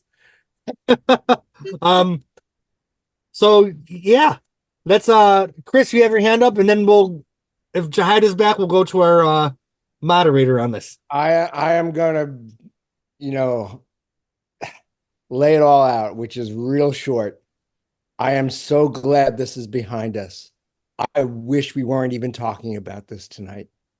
I really wish it would just go away. I mean, she's done the right thing. Now let's let her get past it the way let's walk with her past it. Yeah, it's interesting because we came up with these topics many months ago. And it's interesting that this podcast happened the day that this is a huge news item in the Joni Mitchell world. So Jahida, why don't you speak on it a little bit? Then we'll go to the panel. Are you sure? I mean, Bob had his hand raised, so we can have Bob go first. Okay. Yeah. You go. Okay. Well, I'm gonna take a long time. I'd rather react to people. Okay. Okay. So I'll wait until the end. All right. I mean, all of us can look, and Ben Folds refers to your racist past many times in some of his music, as if to say all of us can look back at our past lives, our past years, and think of times when we said things, we did things, either as kids, as teenagers, that we wish we hadn't, that were not appropriate, We don't feel that way now, but I don't want somebody to call 66-year-old Bob out and say, "Oh, when you were 12, living in Michigan, you told Pollock jokes left and right," because all the kids did, right? I certainly wouldn't do it now, of any kind of racial or regionality, whatever you want to call it, jokes. But I did, not proud of it, but okay, I certainly don't do it now. I don't approve of it. And I have stopped people from telling me jokes where, wait, that's offensive. Don't do it. So anyway, that was that. And then my other comment, and this will be controversial. Joni has said that, Black people get her music, which is true. But as a white person who has been to her concerts and bought all of her records and bought her CDs and spent tons and tons of money buying covers of Joni songs, I have to say, Joni, did you ever look out in your audience and survey the race of the people that support you in your concerts and buying albums? I said, because it's not a lot of Black people. I mean, we can all name Black people who get, who we're friends with that like Joni. But if it was up to Black people to support Joni, she never would have had any kind of career past working in the department stores in Canada. So that comment from her offends me because I feel like I get her music. I feel like all of us on this screen get her music. So I feel dissed by her saying, "Oh, Black people get my music. White people, nah." I kind of feel like it's irresponsible for anybody in any context to generalize things. Like I remember there's a county up north from me in Tampa that's known as a little bit more, we'll call it redneck. And someone generalized like everyone from that county needs to die. I said, you know what? It's dangerous for us to group any group of people together. So I feel like Joni could have done better with that statement. Because do you know who gets Joni's music? People that feel. No matter what box they come in. It's just people that feel a lot. So, all right. We have Sue and then Lauren and then Ruben. Jahida's in the wings.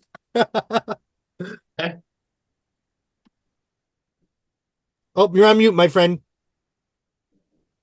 Sorry about that. I was about 6 years old in my grandparents' apartment in East Orange, New Jersey during the Newark riots. And they were so scared, and they used the N-word a lot, and so I heard that, and I saw guys running up and down the fire escape, and my grandmother was like, Frank, so but the other thing that was really interesting is that my father was so into Motown. And he went to a majority Black high school in East Orange. And he used to tell me that he wanted to be Wilson Pickett. And he taught us how to dance to Cool Jerk. Remember that song? Oh man, we love that song. But it's really interesting. It's like, I kind of saw both sides of it, the fear of Black people, and also the culture of Black people that was, in the 70s was really cool, I thought. I loved watching Soul Train on Saturdays. That was a great show. And so, when Joni, when I got Don Juan Reckless Daughter in 77, I mean, I wasn't really offended by it because I was reading up on her interest in jazz and the fact that Jaco Pastorius was from Weather Report, this band that I actually started listening to around that time too. So that type of music was opening me up to a whole different thing. I graduated from high school in 76, so I moved to the city, and we hung out with a bunch of people who were musicians who were doing more jazz stuff, And I know that she emulated those guys a lot, And what's sad about the whole cover thing is that it's totally a black exploitation type of thing from, it wasn't a very smart move, even in those days, because, it's like a pimp, right?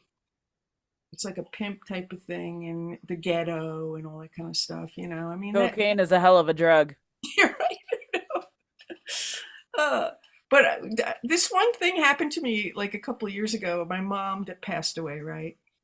So my sister was trying to get everything out of her house so they could sell the house. And she said, Sue, you have to take her bed and her sofa. And I was like, I can't, where am I going to put it?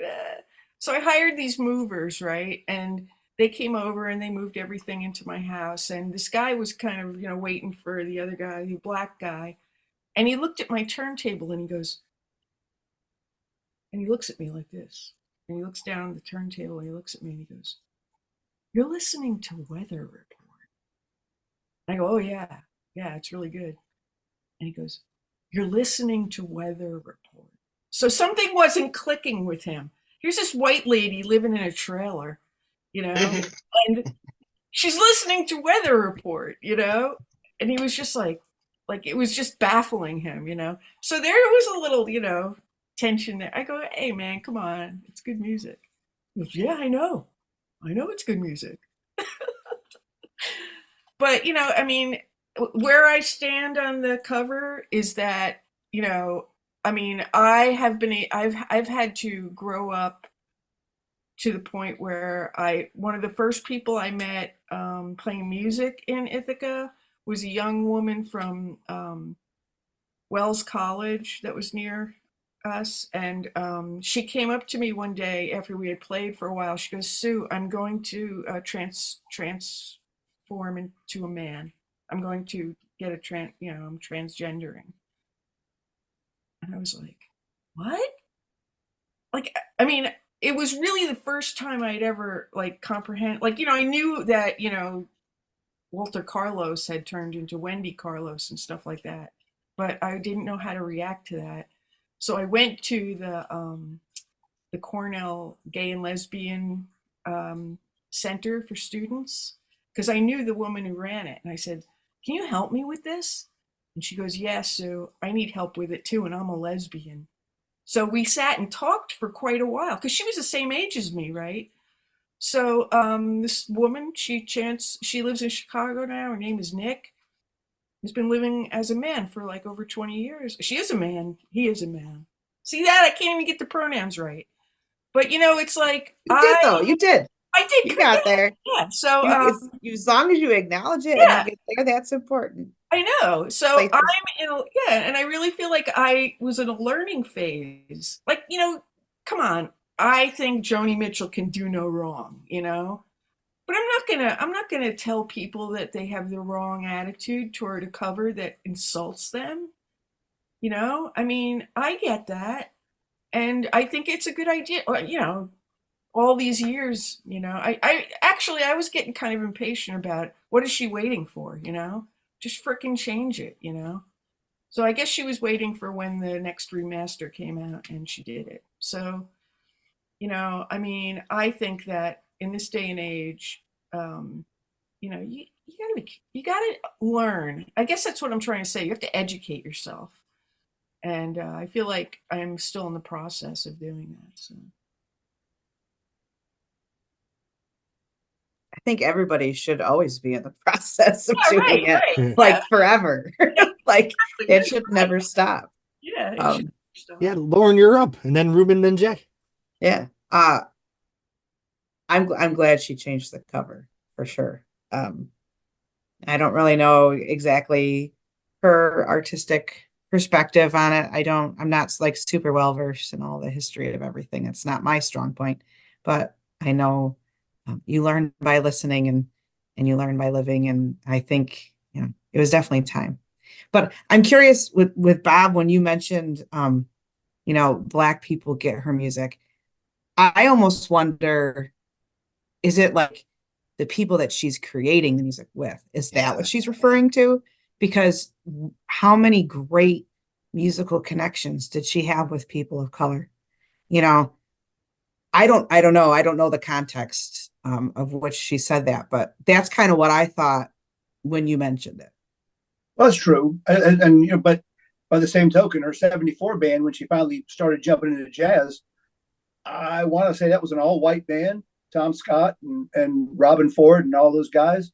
Now, when she went into the studio to do Court and Spark, she had the Jazz Crusaders playing, which was primarily a black quartet. So, I mean, maybe, yeah, that's a good point, Lauren. She might be saying they get my music in terms of playing it, understanding what I'm doing in the, in the studio. But maybe I took it the wrong way. I think I have a perspective on that, Bob. Oh, Chris, don't jump. I think she used to talk about getting airplay on black radio specifically. So she kind of inferred that she was popular in a black audience in a way that when you would go to the concerts, Bob, and you would see the shows, was not reflected in the population that would be in the arena. So I see where you were disenfranchised by a statement like that. But yeah, I think she kind of went on record with the inference that she was popular on black radio in a way that she had lost the airplay time for. Oh, you accidentally muted yourself. Oh, there you go. Oh, you're still talking. All right, Lauren, that's all I had to say. Okay, cool. So Ruben and then Jack. Okay, so when I was collecting the back catalog, it would have been, I didn't hear Don Juan's Reckless Daughter until probably, it was in mid-high school. So I generally had to order the CDs that I wanted because the stores local to me didn't carry the older stuff. So the first time I got Don Juan's was actually on cassette because my local record store had it in stock, and I just bought it when I was in there. And the cover art was so small that I didn't even realize that it was her in blackface. And there were no liner notes in the cassette at all. It was just white on the inside. It was just a one sheet. So I had gotten online at my high school library and gotten the lyrics and the liner notes and all that stuff. So by the time I got the CD, I didn't really even open the book because I already knew what was in it. And I still didn't notice that it was Joni on the cover because it was small enough and I wasn't paying attention. So after that, I decided to collect a set of used LPs. And I remember the day I pulled Don Juan's out of the bin and it was like, whoa. And I realized that it was her on the inside, her on the outside, all over the place. And it was fascinating to me that she had made that choice even, I was 16, probably 10 years after the fact. I thought it was weird back then. That was an odd choice. So I've been really fascinated to see what she was going to do with this. And like Chris, I hope that this doesn't turn into a larger discussion because it will overshadow everything at this last phase, which I think would be terrible. But I would love to know, and we'll probably never know, the thought process behind the new artwork. She kept the colors, kept the sort of the horizon line with the mountains, but then stuck that dog eat dog era photo on top of it. And I would just love to know why, because there were some really cool images from those shoots with Norman Seeff, who I think took.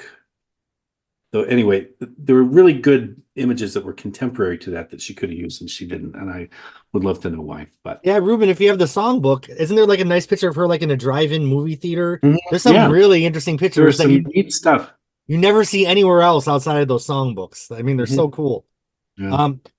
If they do that Don Juan as a standalone vinyl release, I'll probably buy it for my collection. I'm interested in what the back cover looks like because they also took off the picture of her as a child dressed up as an Indian, right? Or I don't know. It's not. None of that's. You can only see the front cover in the indigenous person. But I know. See, there we go. Surely she took out the one of her as the Native American too. That wouldn't have. She probably just went back to square one on the whole thing. I bet there's not much else than the cover. That's my guess. All right. We have Jack, then we have Mark, and then we will end this round with Jahida. Yeah, I guess I want to say that I don't think that there was any ill intent on Joni's part when she put together that album cover. I think I remember reading in some interview of hers, where she almost considered that she has a black soul. Certainly, she's dated, I think she was going with Don Elias at the time. She's never shown any sign of racism with the people she associates with or anything like that. So I just think it was really a bad judgment call, but I don't think there was any ill intent included.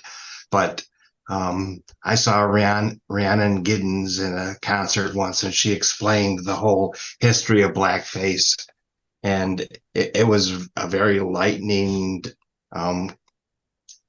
conversation that she had, and I can totally understand why it's so offensive to people.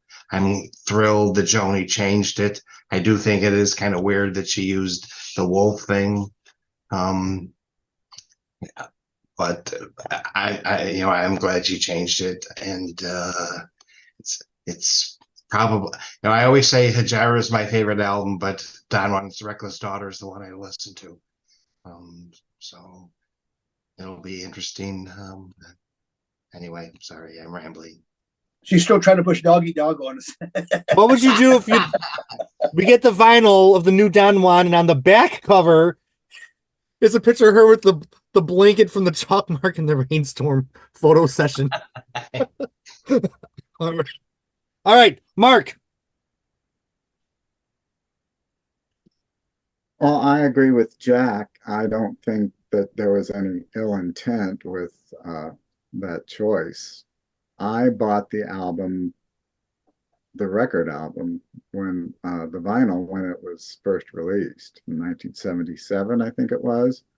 And I was still hanging around the town that I had gone to college in. And at first, I didn't know it was her. I mean, I had the big vinyl album, and in Cedar Falls, Iowa, you're not going to be reading anything.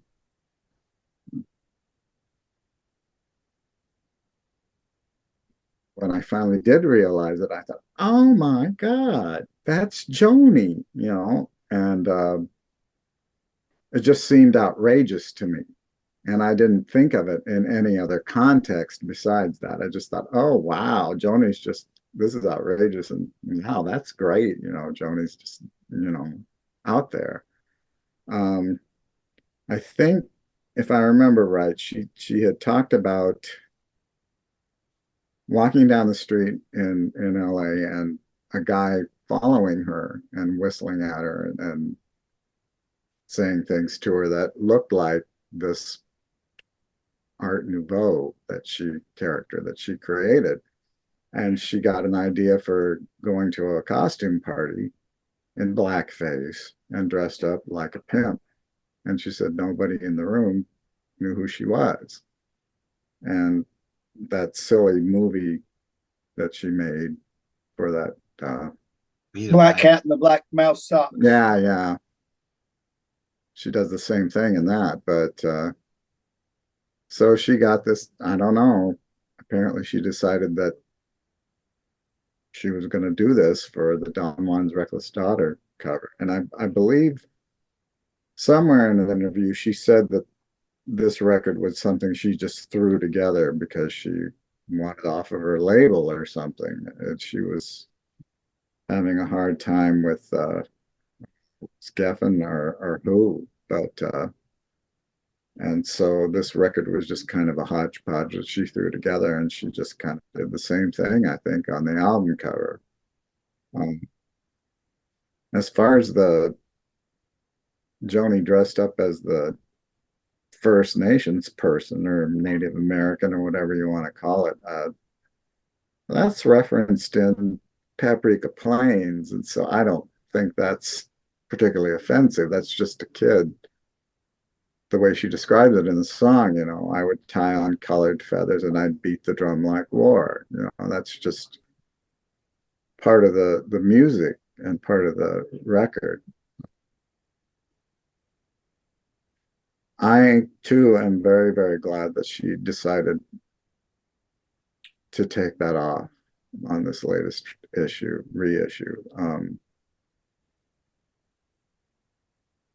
Now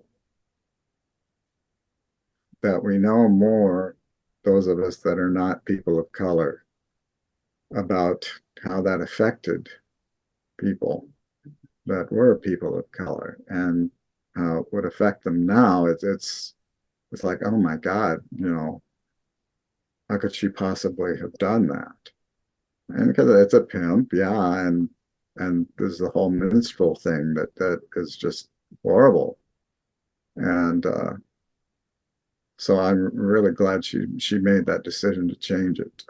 As far as the picture she ended up going up, what are we talking about? Going with, I don't know. Her appearance in that perm were quite the discussion at the time. But anyway, I guess that's all I have to say. Graphically, I interpret that picture as biting the hand that feeds you because of where she's got her hand in relation to the wolf's mouth. It's a lyric that showed up earlier in her work. And just to echo what everyone else says, I too did not realize that was Joni till much later. And I too am glad that she switched it, because that would have just overshadowed this whole, re-examination of such an important body of work. So, Ruben, did you have anything else, or is your hand still up from before? Miss Jahida, it all comes down to you. Before she starts, can I just? I was just gonna say, I want to make sure everybody's had their say before I go. I've been taking notes, yo. So do you think there's any chance of a backlash that she changed the album cover? Like, oh, people are so sensitive. You can't say anything these days.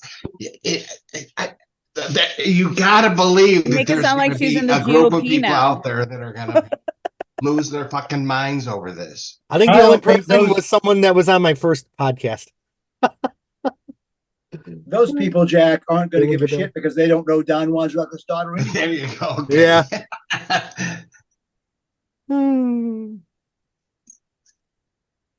All right. Oh, Ruben.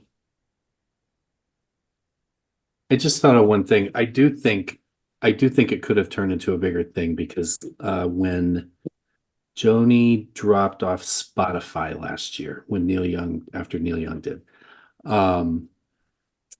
there's a guy on the radio up in this sort of greater Boston area called Howie Carr, who's a conservative radio guy. And he was making merciless fun of all the artists who were doing this. And he singled out Neil and Joni in particular, and was playing Don Juan's Reckless Daughter in the background, the title track, to make a point about her having done blackface in the past, and now she's pulling it. And so I think it took off that quickly over something completely unrelated. I think it definitely could have overshadowed the whole thing, which would have been terrible, like Jeremy said. Woo! Good choice, Joni. All right, drum roll. God, stop. I need a potty break first. Yeah. I know, I do talk. But you can start. Okay, so the thing I wanted to talk about first is prefacing this by saying, Jahida Esperanza is, like I said, my actual name, and it's I am a person of color. I'm real pale, but I get my coloring from my dad. It's very pale. We burned, but I am an Afro Latina. I am someone who has, both on opposite sides of the spectrum dealt with prejudice, but also privilege for being pale. Growing up in New Jersey, so in the city of New Jersey. So I wanted to the first thing that I wrote down was about the idea of telling offensive jokes just simply because everyone did. And I am going to say that that was not relegated only to, the Caucasian people. Black people tell offensive jokes. Hispanic people tell offensive jokes. Everyone tells offensive jokes. Now, this new generation, we are obviously a lot more cognizant of how those offensive jokes and those microaggressions, it's like chipping away at you even without you realizing it when you're growing up, and the amount of times that, I mean, I remember a joke about Puerto Ricans in Star Trek growing up, why are there no Puerto Ricans on Star Trek? Because they don't want to work in the future either, right? And knowing that for myself and my family, like we have a intense work ethic, and so I was like, well, who's that joke for? You know what I mean? So it was when I started realizing that generalizations exist, right? And stereotypes exist and things like that. So speaking with that, we were talking about like how Black people get her music, right? And like Shirley, what we were talking about was her co-musicians. But what we have to realize is that, like Chris said, Black radio is playing a musician that is inaccessible to them.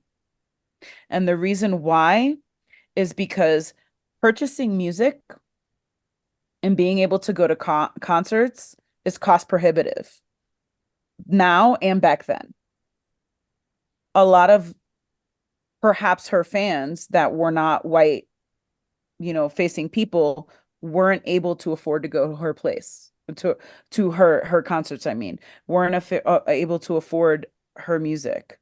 Um, that's kind of where the privilege goes in.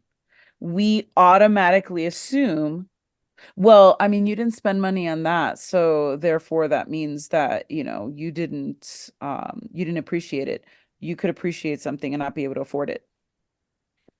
Plus the fact that it is a fear when you have all of these absolutely terrible, memories of race riots going on, that you're going to be maybe one of few white, non-white people going to a place that is a majority white. And everybody's going to be watching you. Everybody's going to be wondering, what is this person here for? Do they really like Joni like I like Joni? Do they understand Joni the way I understand Joni? How do they understand a white woman from Canada? Jahada, do you think it's fair to say that back then in the 70s, Joni appealed to a pretty mainstream audience? So it wasn't just going to be like the sensitive diehards at the concert. It would have been, do you know where I'm going with that a little bit? I do. Not as safe of, not as, I feel like we're a safe space. Hopefully. But I also think I'm not one to necessarily talk about her 70s concerts when I was born in 79. Sure. So I can't speak to that necessarily right now because I wasn't there. But looking at those concerts, knowing about the time, and because, I'm an educated person and know history, knowing about those things and the what was happening, the feel, all of these things, it was, I mean, even, we had kind of a golden period, but not really. For a while, we're back to some extent to feeling that kind of fear and, oh, you can't really like this because of this kind of thing. And there's a lot of not only Black and or BIPOC, I should say, people who have to kind of explain why they like something, and that is not made from other BIPOC people, but also explain why they're allowed to like something. So I think it's it's a little bit of that perspective that I want to bring to that argument, saying this may be a reason why there weren't a lot of Black people at her concerts, or why there weren't a lot of Black people, or, BIPOC people in general, because I'm sure there were a lot of Hispanic people too, especially with Don Juan's Reckless Daughter. I mean, hell, 10th World, all that stuff, that was awesome. Listening to that for the first time, I was like, holy shit, this is incredible. And Joni's doing this in the 70s.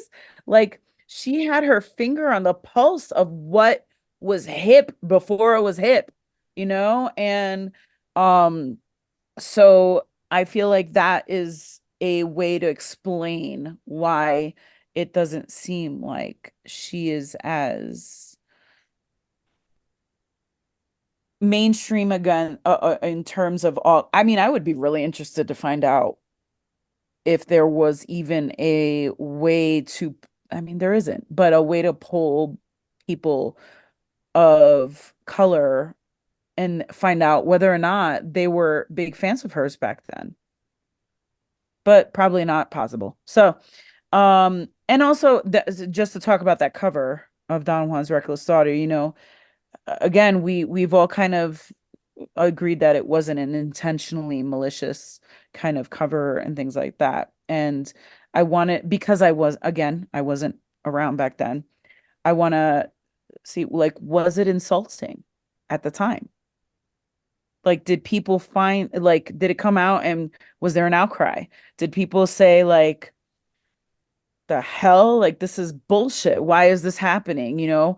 Um, or did, because of the fact that time was different back then, and intention was, it wasn't malicious. I mean, especially because of all the musicians that she did play with on that album. Did anybody say,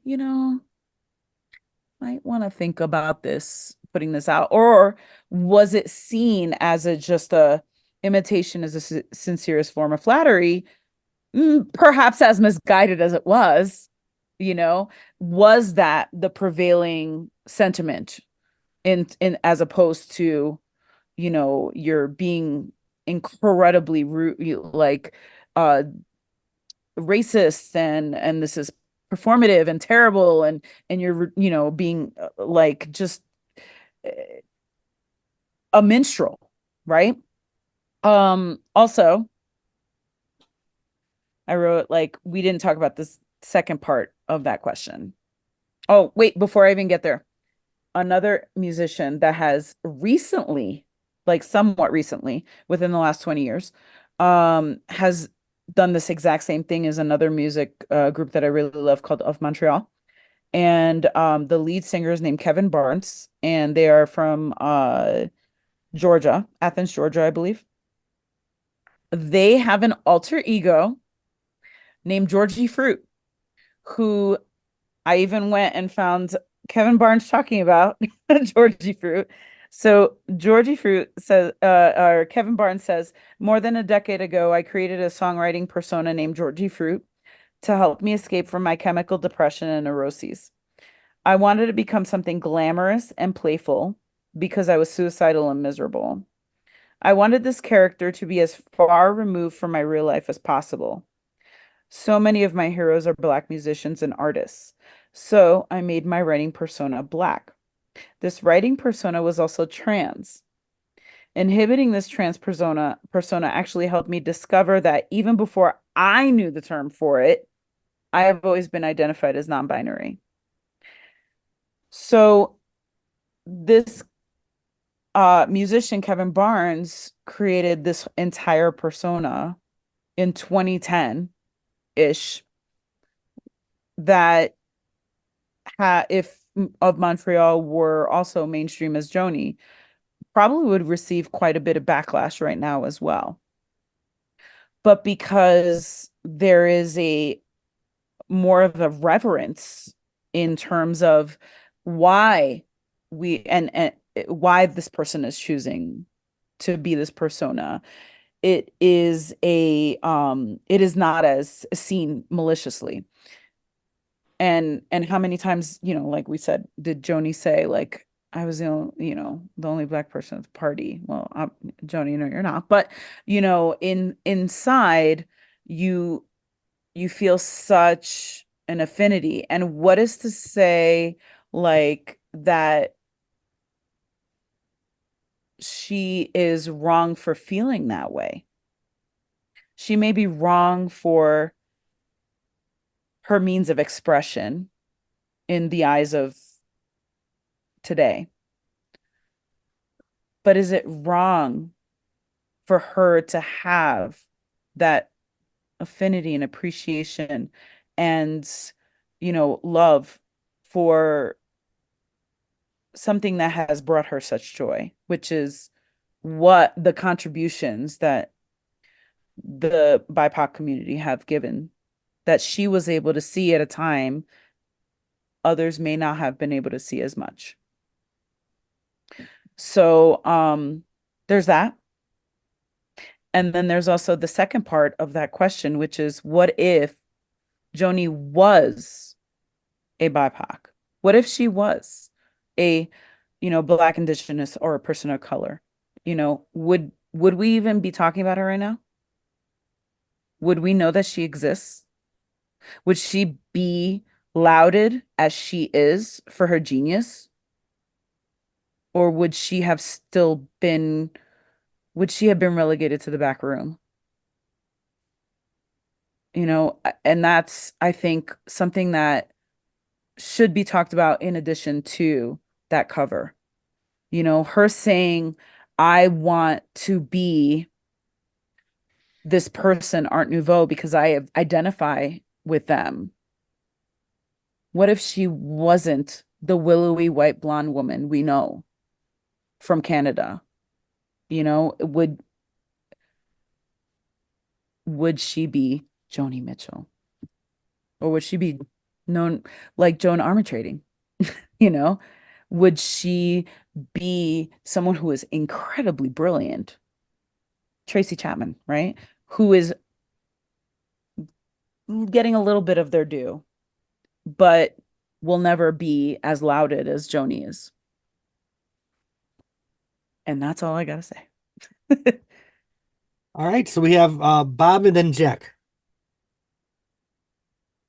Oh, did Bob leave? All right, we have Jack. Uh-oh, I wasn't ready. I'm so sorry. So some interesting stuff there. Thinking about the Jann Wanner's Reckless Daughter album, the original cover, and the title of the album is Jann Wanner's Reckless Daughter, and obviously it's supposed to be autobiographical, I assume. And I almost think that the three images on the front cover sort of represent pieces of her psyche. She grew up in Canada with a lot of native influence. She wasn't an Indian, but that doesn't mean that she wasn't impacted by their culture. And then you have can we say indigenous? Indigenous, sure. So thank you. Sorry. Then you have this very sexual woman, you can sort of see, things underneath this veil, kind of representing this sexual woman that's always been part of her albums. And then this sort of Black character that, she feels that she can totally relate to, that these are almost like pieces of her psyche.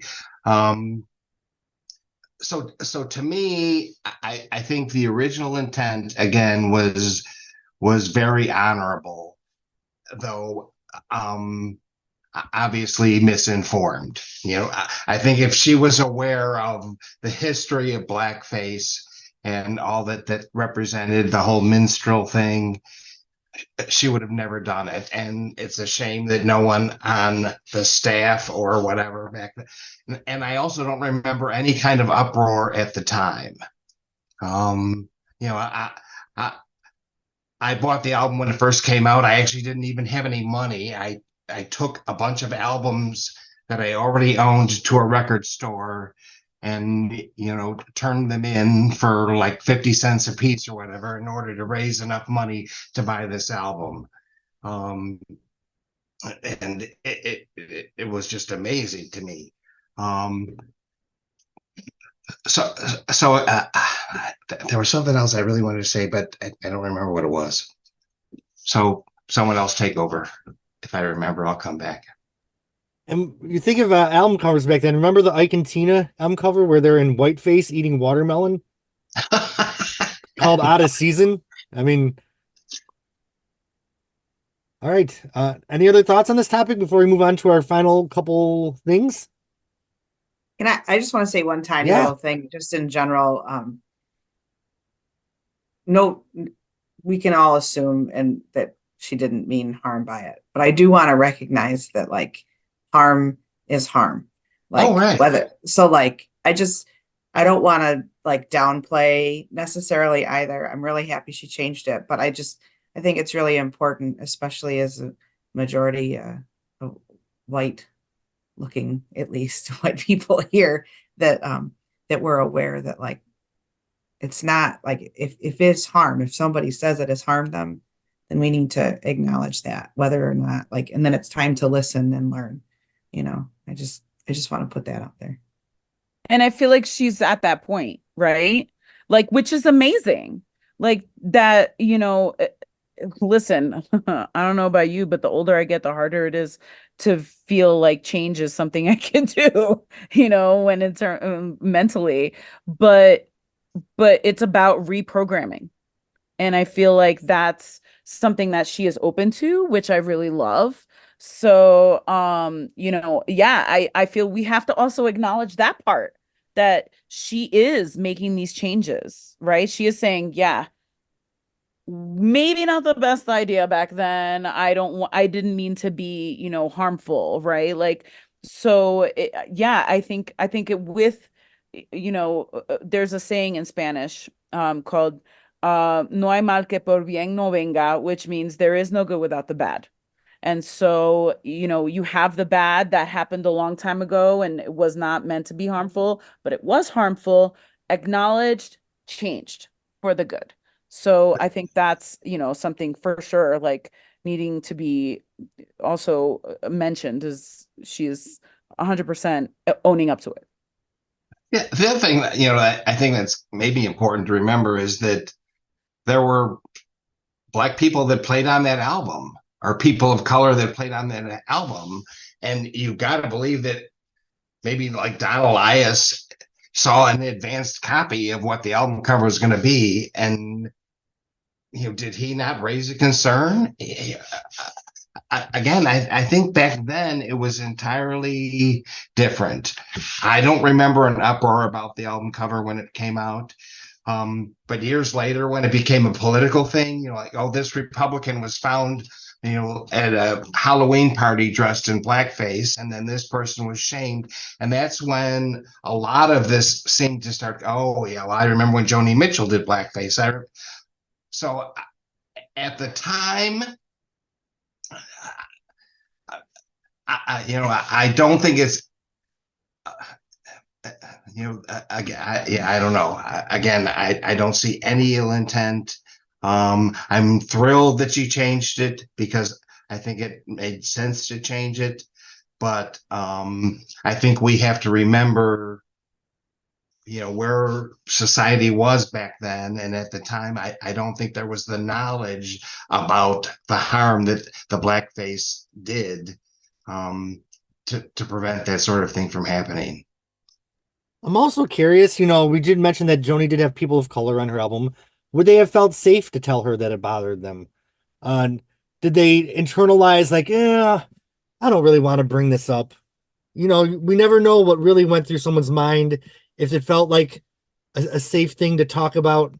I bet you Lester Young wouldn't have had any problems. Yeah, Dr. Khan was on that. Don Elias. I don't like you. Dr. Khan was on that record too. Yeah.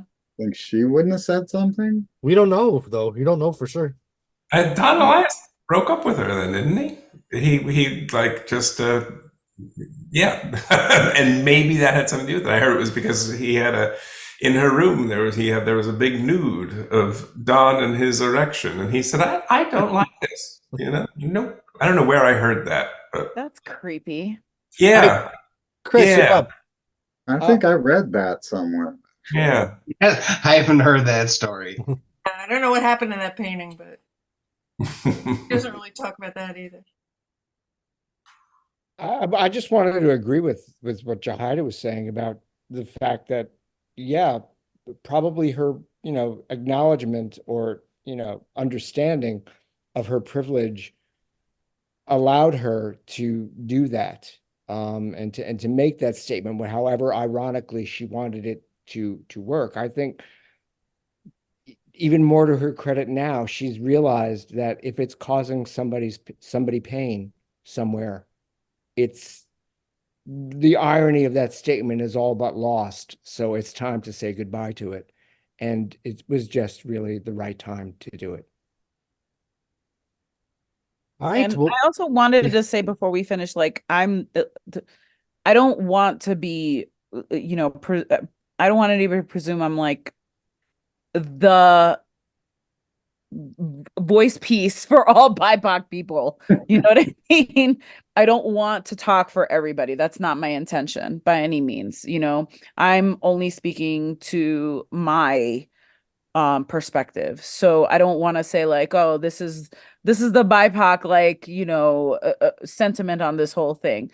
It's just where I'm coming from, knowing, I'm a teacher, and so I do have lot of experience with incredibly diverse amounts of populations, and in addition to what I grew up with, so I'm taking those perspectives, that experience, and speaking from that,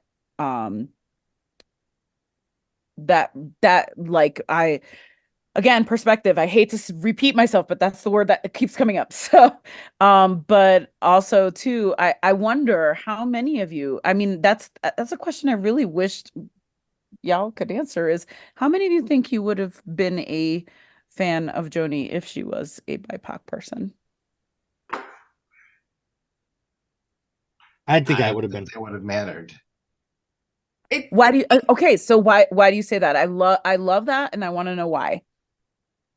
For me, I've always had a very, like, from when I was a very young age, Donna Summer, the Pointer Sisters, Prince, Vanity Six. So I've always had a very diverse music, but I don't know if with the music Joni did, if I would have ever had the chance to know about her music. So I think if I wasn't a fan, it's because she wouldn't have had the record label to push her the way that the Pointer Sisters did, or Donna Summer. So maybe I wouldn't have been a fan, because would she have been signed? Would a company have put up the marketing for it to reach someone like me in a small town in Western New York?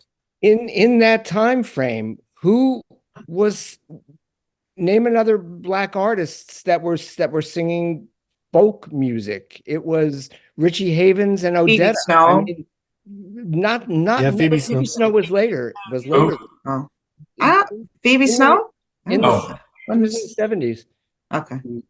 Yeah, she is in the 60s. There was nobody. You were expecting BIPOC people to be singing either Latin music or Motown, rhythm and blues. You weren't expecting them out of that wheelhouse. So people like Odetta, other than, oh, the Weavers and Odetta, whatever, there were small coffee houses that were singing, but I don't recall ever hearing Odetta on the radio back then. She's almost been relegated to documentary status, where she, was working behind the scenes somewhere, but she was out there trying to be successful in every way.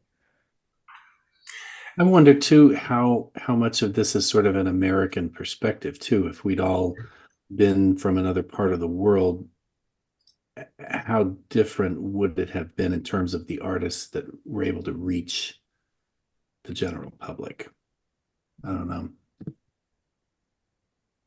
That's a great point. My, just for personal, since you asked, my my initial response is no. It her blonde white woman thing was really important to my identification with her. But then I'm really not sure when I looked at that more, because I think Roberta Flack was certainly making me swoon at that time.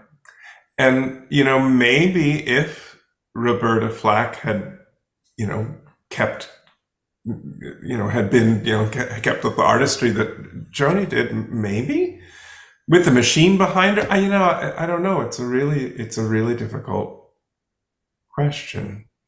I don't know. I feel I like think it comes down to money. They're going to put money behind the largest, presenting to the largest purchasing audience. And historically, that's been a white audience in the United States, especially, I think. Well, I remember- Berry Gordy and Quincy Jones, they had clout. I mean, they weren't even willing to take a chance on people of color singing, Pete Seeger songs, or things like Joni wasn't singing Pete Seeger songs. No, but She wasn't. That's just. I mean, she was closer to Roberta Flack than Pete Seeger. She wasn't doing folk shit. But She was doing pop music. She was doing pop music. Especially when you look at the records. Live, she was doing folk stuff early on, but not Archives one. Yeah. Right. And that's two different audiences to me too. People who go to shows and people who buy records aren't always the same people, because not everybody can go to the shows. I have a little bit of a perspective, and I don't want to word it wrong, so I'm going to try my best and correct me. But I felt like the tone of I've collected a lot of Joni's interviews from over the years, and especially in the 70s, I felt like she really aligned with Black culture, because she felt like she was also persecuted, and she was also discriminated against. And I felt like the Don Juan's cover, in her eyes, she was almost shining a light on a culture and which, not the best way to do it, but I felt like that was also an angle that she was coming at it a little bit. Yeah. Half of the songs on Hissing of Summer Lawns are written out of that. Yeah, I would say that was definitely something that was,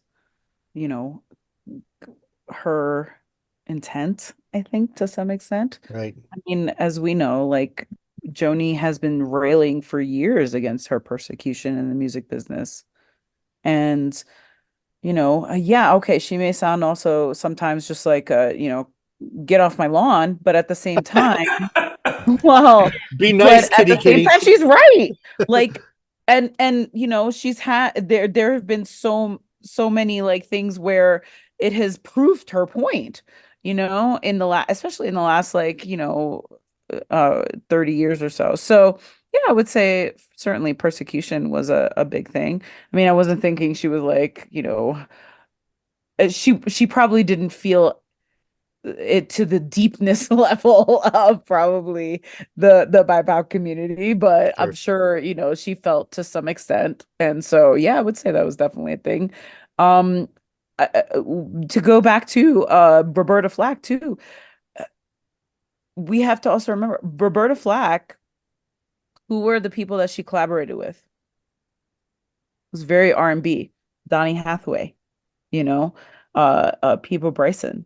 These are all these people that I don't think felt like she would have had the career that she has had if she had stayed within just her more folky beginnings, And when I tell you, the first time ever I saw your face, that song, even as a little girl, because my parents were crazy Roberta Flack fans. So even as a little girl, hearing that song I wanted to cry. You know, it's so touching and it's so heartfelt. And, you know, I almost want to tear up just thinking about it now, you know, and it, it's a shame. Especially, I mean, when you read up on her too, and you realize, oh my God, this woman was a prodigy. You know, she was creating these things at such a young age and had such depth at such a young age. But you know, you ask somebody who's Roberta Flack outside of, you know, the R&B community, they may not know as much as Joni Mitchell, and unless you start singing some of her songs. And if you sing Killing Me Softly, depending on the age, you're going to hear, oh yeah, the Fugees did that, right? So, you know, it's all about like thinking in the big picture for that machine, like you were talking about. Is the machine able to sustain somebody for what they want to do, depending on what they look like? You know, if Joni had come out the gate singing her jazz or singing, you know, R&B, would she have been even as a white woman, would she have been taken as, you know, seriously as someone who came out and was doing something just so groundbreaking with her personal perspective? Again, there's that word. But you know, would being able to be celebrated by some of the best voices of their generation, you know, with Dylan, even though he didn't really celebrate her, but he kind of celebrated her. And, you know, people put her on the same level as him at that time. And, you know, the Crosby, Stills, Nash, Young, you know, saying this is our contemporary. She just happens to be a woman. Or in the case of Bob Dylan, oh no, she's the man. She ain't really a woman. Don't let the long hair and the boobs fool you. I don't know if Right. it's relevant or not, but I keep thinking of Dusty Springfield. Of course, she was in Britain, but she was doing Motown stuff, Atlantic stuff. And that was the music that she loved, and she promoted a lot of those artists too. She refused to do concerts in South Africa if the black people weren't allowed to come in to the audiences. Um, it's hard for me to imagine Joni as a black person. So that's There's a I'm picture. trying to. Haven't you seen it? Oh Lord. What's that? What Oh did you gosh. say? I missed that. She said there's a picture. Haven't you seen it? Oh, well. I mean, it's a black artist, Jahida. um, so it's kind of hard for me to wrap my head around it, but I'm thinking of Joan Armatrading, and I bought some of her records and really liked her a lot, and then I kind of lost track of her. And Tracy Chapman, I never did buy any of her stuff, and now I'm seeing the video from the Grammys, and thinking, my God, she really was amazing. She is amazing. Why didn't I pay attention to her back then? And I don't know. And it's like all the people that you just mentioned are people that I really liked for an album or two, you know, but didn't devote myself to Right. it. Up to Joni. Well, I felt like Tracy Chapman did get a little adult contemporary as you went down the line of the albums, but I love that first one. I was going to say the same thing. A lot of artists that I followed initially just didn't hold my attention for one reason or Right. another. And Tracy Chapman was one of those. I think by album 3, it sounded a lot. It all sounded very similar. Just to me. And yet, there's an awful lot of Joni fans that would say the same thing after Court Spark. Mhm. Right. And Joni was still beautiful when she released Hajira and Don Juan's Reckless Daughter and all the. So, you know, I really think the music is probably the more deciding factor than whether the performer is pretty or not, fortunately. The other thing that I find interesting is we keep talking about how great Joni is and whatever, and yet comparing her to a lot of her contemporaries, like in the Hajara album and on, not Blue and what have you. You look at a Britney Spears, or you look at some of these other people that don't have a tenth of the talent that Joni has, and yet they're mega stars compared to her. She's getting a lot of accolades now, but after Court and Spark, her popularity really waned considerably, I think. Well, I'm sorry. She's always said that it was Mingus that destroyed her Yeah, probably. popularity. Yeah, She said she was excommunicated from the a death airwaves blow, I think. after Yeah. Mingus. She's doing fine. Now, something I just considered. I'm not going to poo-poo her career in any way. It all worked out. I'm gonna say one final thing before we move on to our final segment, but I was just considered, like, when Tracy Chapman did get more slick, is it because the record company pushed her to go in that direction, or is that the choice she made? So how much control did she have over how her songs were presented? I don't know. Well, what happened to Roberta Flack? I mean, Jahida was talking about the first time ever I saw your face, and I actually posted a video of her singing that live onto Facebook, and I said, here is something that is absolutely timeless, unquestionably timeless. She And had it's so beautiful. But eventually, what did she do? I mean, the last song of hers I can remember being on the radio was I Feel Like Making Love, and that just seemed like... Do you remember Set the Night to Music? That was a People Bryson duet. That was a good one in the 80s.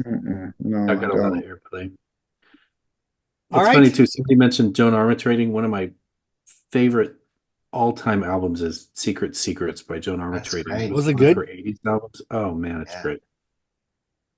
Joan's awesome.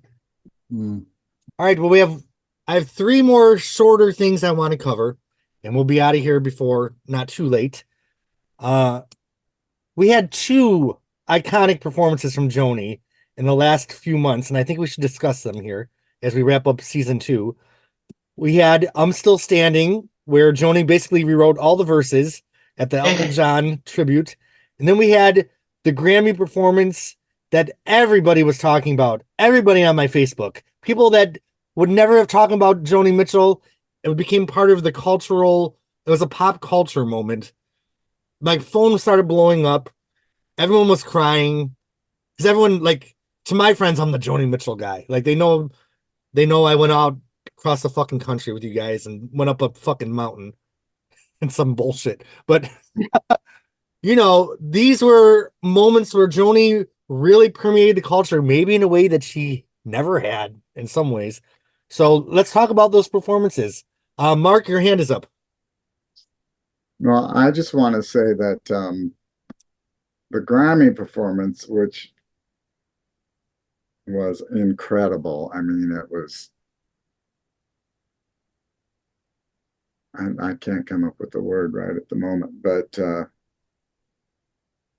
that performance was, I think, what you have been wanting to see, Jeremy, for quite a while, because she had the Brandy people on stage, but they weren't really, I mean, they were singing back up a little bit, but Brandy wasn't there, Joni, and singing over her and all of that. And she slayed it. She nailed it. It was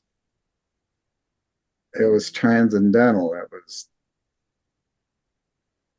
I can't think of the word to describe it, but it was amazing. That was the one I was thinking. I was in tears. What's that? Transcendental was the word I was thinking. Oh. So you nailed it. I mean, when you see a timeline of Joni's career, that's definitely a moment like that. Yeah. Or even of the year. Like, I think that was something that people remember from that year, because touch so deeply into people. Jack, then Chris. So yeah, I actually want to talk about both of them. Um, the Elton thing to me was really special. The Elton John album, the Black Album, whatever you want to call it, really was like a paradigm shift in my appreciation of music. Up until then, I liked the Monkees more than the Beatles. I was like a bubble gum or whatever you want to call it, pop kind of music kind of lover.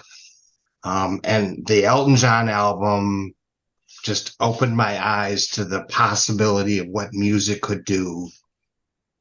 And to me, it was that album that allowed me to appreciate Joni Mitchell's music. If I had never heard the Elton John album, I don't know if I would have ever gotten into Joni Mitchell. So they're like two of my musical icons. And so for her to be singing this song at an Elton John, Gershwin Award, it was just like a life moment for me. It was really a very special thing. And I wouldn't have picked I'm Still Standing. I would have loved to see her do like the love song off of Tumbleweed Connection. But it certainly makes sense because of Joni's history, and it couldn't have been more perfect. I loved it. I loved her yeah, yeah, yeah, yeah, yeahs, throwing in a couple extra yeahs. I think someone pointed out on Facebook that Joni's never sang yeah, yeah, yeah in her life. And she was having the time of it. So it was just a beautiful moment. I like most of the whole Elton John show. I didn't really appreciate Garth Brooks's Van Morrison impersonation. But the Joni thing absolutely was the crown jewel of that night. And as far as the Grammy thing, I thought it was like the best Grammy show I've seen in a long time. A lot of really wonderful performances. The Tracy Chapman thing was great, but Joni just stole the show. And I love moments like that because it probably exposed Joni to a crowd of people that would have never really cared about her. It definitely was a magical moment, and so cool to have been able to see it. That's all. All right, we have Chris next, and then we have Sue. Wow. Okay, I'll talk chronologically first, I guess. So I guess that's Grammys first.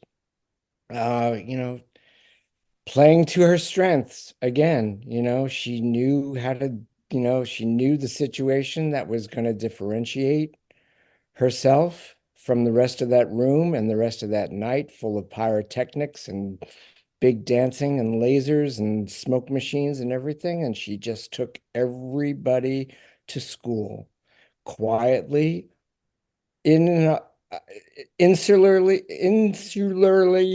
and intimately. She just found her way right into everybody's hearts. And, she just dug deep in everybody, found and held on to everybody. To be honest, I was worried. It started shaky. The whole, while she was turning around in that chair, there was something that wasn't quite feeling right. But man, once she connected with the space and knew who she was talking to, she didn't care who you were. She was just going to sing the truth of that song. And she took everybody in that room to school and at home to school. It was a great moment. Now the Elton thing, Jesus Christ, she's got a set of ovaries, man, to rewrite all of those verses for the songwriting award, to celebrate the songwriting award for the Gershwin Prize. And you know what? She it wouldn't surprise me if it just happened organically. You know, she might have been hanging out with Elton one night and Bernie or whatever, and they, you know, she said, "Yeah, well, you know, we're still standing. That's the song you all sing for me." You know, that it probably happened that organically that it was decided and they agreed on it, and that was the one she was doing.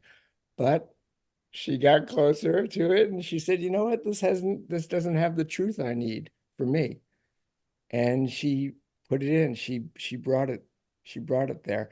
And she did it in a way that gave it style too. You know, I mean, she kind of like almost made it a little bit of, you know, Cab Calloway, you know, and Stephen Sondheim, you know, my dear, you know, that kind of uh ladies who lunch almost retrospective. That's right, I'm still standing, you know, you were, but you know, I don't know if I've heard, I grew up with, you know, Elton John in high school, and I've heard that song dozens, hundreds of times. And I never really got the sense it was quite as venomous a breakup song as the way she delivered it. And I know she made it maybe a little bit more so, but it it almost got to idiot wind. I mean, for me, that she she got it the zinger in there really big. She improved the song, I have to say. She really did. It was another great moment, and she again displayed incredible arrangement chops. The woman has a sense of timing Or and phrasing, yeah. and phrasing that, I mean, not just a jazz singer would have to have for it, but a great jazz singer to be able to convert some of those pieces and on the fly. I'm sure she never did it twice the same way. You know, that's what her marvel is. Anyway, that's my take on those two performances. I'm so happy. I think I have them still both on the DVR. And you think about it, that's Joni Mitchell's first songwriting since Shine 2008, unless you count what was the poem This Rain or whatever that she just recited. But you know, she's singing new song lyrics that she wrote. Pretty exciting. What are we going to be talking about next year when we do our season 3 recap? All right, we have Sue and then Shahida. Oh, you're on mute, Sue. So I think that a lot of people have said what I was going to say, especially when Chris talked about her timing. I mean, that's the thing that really blows me away. You know, you know, 2015, she was in a coma. And, you know, here she is singing her most iconic song. And it's like she reinvents it every time she sings it. It's incredible, you know? I mean, it would be interesting to listen to all of them like kind of in a row and see how she does them every time, you know? But, you know, I mean, you know that everybody in that audience who has Grammys all over their living room were like, I'm not worthy, you know? I mean, she was phenomenal. Didn't miss a beat. Remembered every, I mean, one of the things that I laugh about is I've been to so many you know, of our Joni fests and or Joni tributes and stuff. And for some reason, somebody always flubs the words to Both Sides Now, like all the time. Oh man, but I mean, she wrote it obviously, but still, it was just really, really amazing to watch. And I did appreciate too that the jammers backed off. You know, I mean, I appreciate them very much. Don't get me wrong, but yeah, she was the queen that night for sure. And the thing with I mean, I was also a huge, and when you mentioned Elton's first album, I was like, it brought me back. I I loved Elton John so much when he first came out, and Goodbye Yellow Brick Road was my favorite album, and and it's interesting, but the later songs, I mean, they're still really amazing, but those first couple albums were really what I loved. But when she came out and did that fucking song, man, holy shit. How perfect was that, And she's standing too, and I don't even think was Sushan there holding her up? I don't know. I don't remember. No, she was just I mean, she did have her cane, but it's like and she swung it, man. What the hell? I mean, her pot of talent is just still like a churning, man. It's incredible. I mean, I can't even think of any other artist, who is that on. Maybe people like Tony Bennett or like, you know, I mean, the iconic people. I mean, she's up there, and her performances, both those performances, were just classic Joni. I mean, she's the best. I defy anybody to say I'm wrong. She is the best. The other ones that come to mind for me, I guess, that are older and still iconic to me are Marianne Faithfull. I mean, she's not performing ever since COVID, but I feel like her later work is just as impactful. And then my queen, Stevie Nicks, is still out there doing the thing. But it's interesting to trace the versions of both sides now with the Joni Jammers through their different incarnations in the last few years. Because you have the Newport version, then we have the Gorge version, and then we have the Grammy version. And each time Joni's given more space. I love how Mark called me out. Jeremy, this is the one you've been waiting for. Who, me? Did I say anything in the past that brings up that statement? But yes, the song landed where it really needed to be and where it needs to stay. Mm-hmm. So amazing. I mean, I think I only watched it twice because it kind of takes me somewhere that's a little even painful to go all the time, I mean, it's a painful song in many ways. I mean, when she sings that line, don't give yourself away, that kills me every time. Ugh. It's like, holy shit, what great advice. I know, because I give this. If you care, don't let them know. I give this away for free way too much. Jahida, your hand is up. Sue, were you done? Yeah, I'm done. Okay. I mean, yes, what everybody has said, echo. And yeah, I had so many people text me that night afterwards, and they're like, "Oh my God, are you watching?" I was like, "Am I watching?" I'm not only watching, but I'm literally blubbering right now, and it was just so, as I said, like transcendent, and to look into the audience too, like when they pan to the audience and they showed Meryl and her daughter just like holding on to each other for dear life, just sobbing, openly sobbing, and looking at each other like, how can you believe this, And it's just like, we're all sitting there saying like, yes, exactly, Meryl.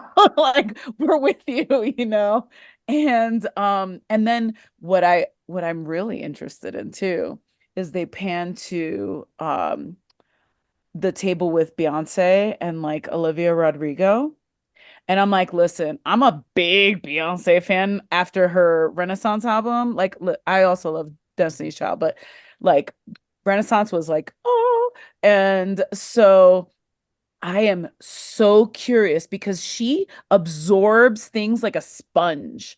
So I'm really, really curious to see if that kind of made her like have a I wonder, like what is this? And is she like gonna start delving into Joni and what is that gonna do for her as well? And that's one of the things where it's like really interesting for not just those in the audience at home, right? Like saying, okay, these people are being inspired right now by greatness, which we've all known about, but now other people are starting to witness as well. And I agree that the jammers were just at the perfect level of coming in, but like giving her all of the stage. And but what is it going to do for the people that were artists in the audience there? What is this going to change for them, and what kind of art are we going to see from these people going forward? Miley Cyrus, what is she going to do? What is Beyonce going to do? What is Olivia Rodrigo going to do? And I would say Taylor Swift, but I feel like she's already been kind of given that Joni moniker for so long that she may have already kind of gone to there, and she's now expanding otherwise. So I'm interested in the people who have not yet gone to the kind of level of introspection in their lyrics and their music, and opening up that Joni has done and seeing what it does for them. So yeah, it's the Grammys were one of those moments where I remember watching and thinking to myself, I am infinitely grateful that I am living in this timeline. I'm infinitely grateful that I have had so many years of my life that I have known the intimate music of this woman and have been able to have the both sides now from when I was 13 thinking, because that was on hits. So thinking at 13, holy moly, even at 13, this is so poignant to me. And then going, from then on and at milestones of my life, hearing it in a different way to now, even hearing it in a different way at 44 and wondering what's it going to be like when I'm in my 60s. And well, if I make it that far in my 80s, what's going to happen as I keep growing? What way is it going to hit me then that it hasn't already hit me? And that's what I kept thinking while I was, processing and rewatching and going, I'm so grateful for the gift of Joni. And then again, the same thing at the Elton John Awards, having the good fortune of having been in that audience the year before and, knowing that there's this, like, it's odd. I mean, no offense to anybody, but it's a really freaking weird, like, group of people because it's all these politicians who I think it's more of a I need to be seen at this kind of event kind of thing, as opposed to I want to really be at this event. And I think there are maybe some politicians who really feel that way, right? But for the most part, it's a networking thing. And that makes it like a little sad because you're like, like I said, I mean, and apologies for being in that chat and just being like, nobody was asking for my play-by-play, but I was giving it to you anyway, of the watching it. But, having somebody like Metallica come out and like blow everybody's face off and then having people there just be like,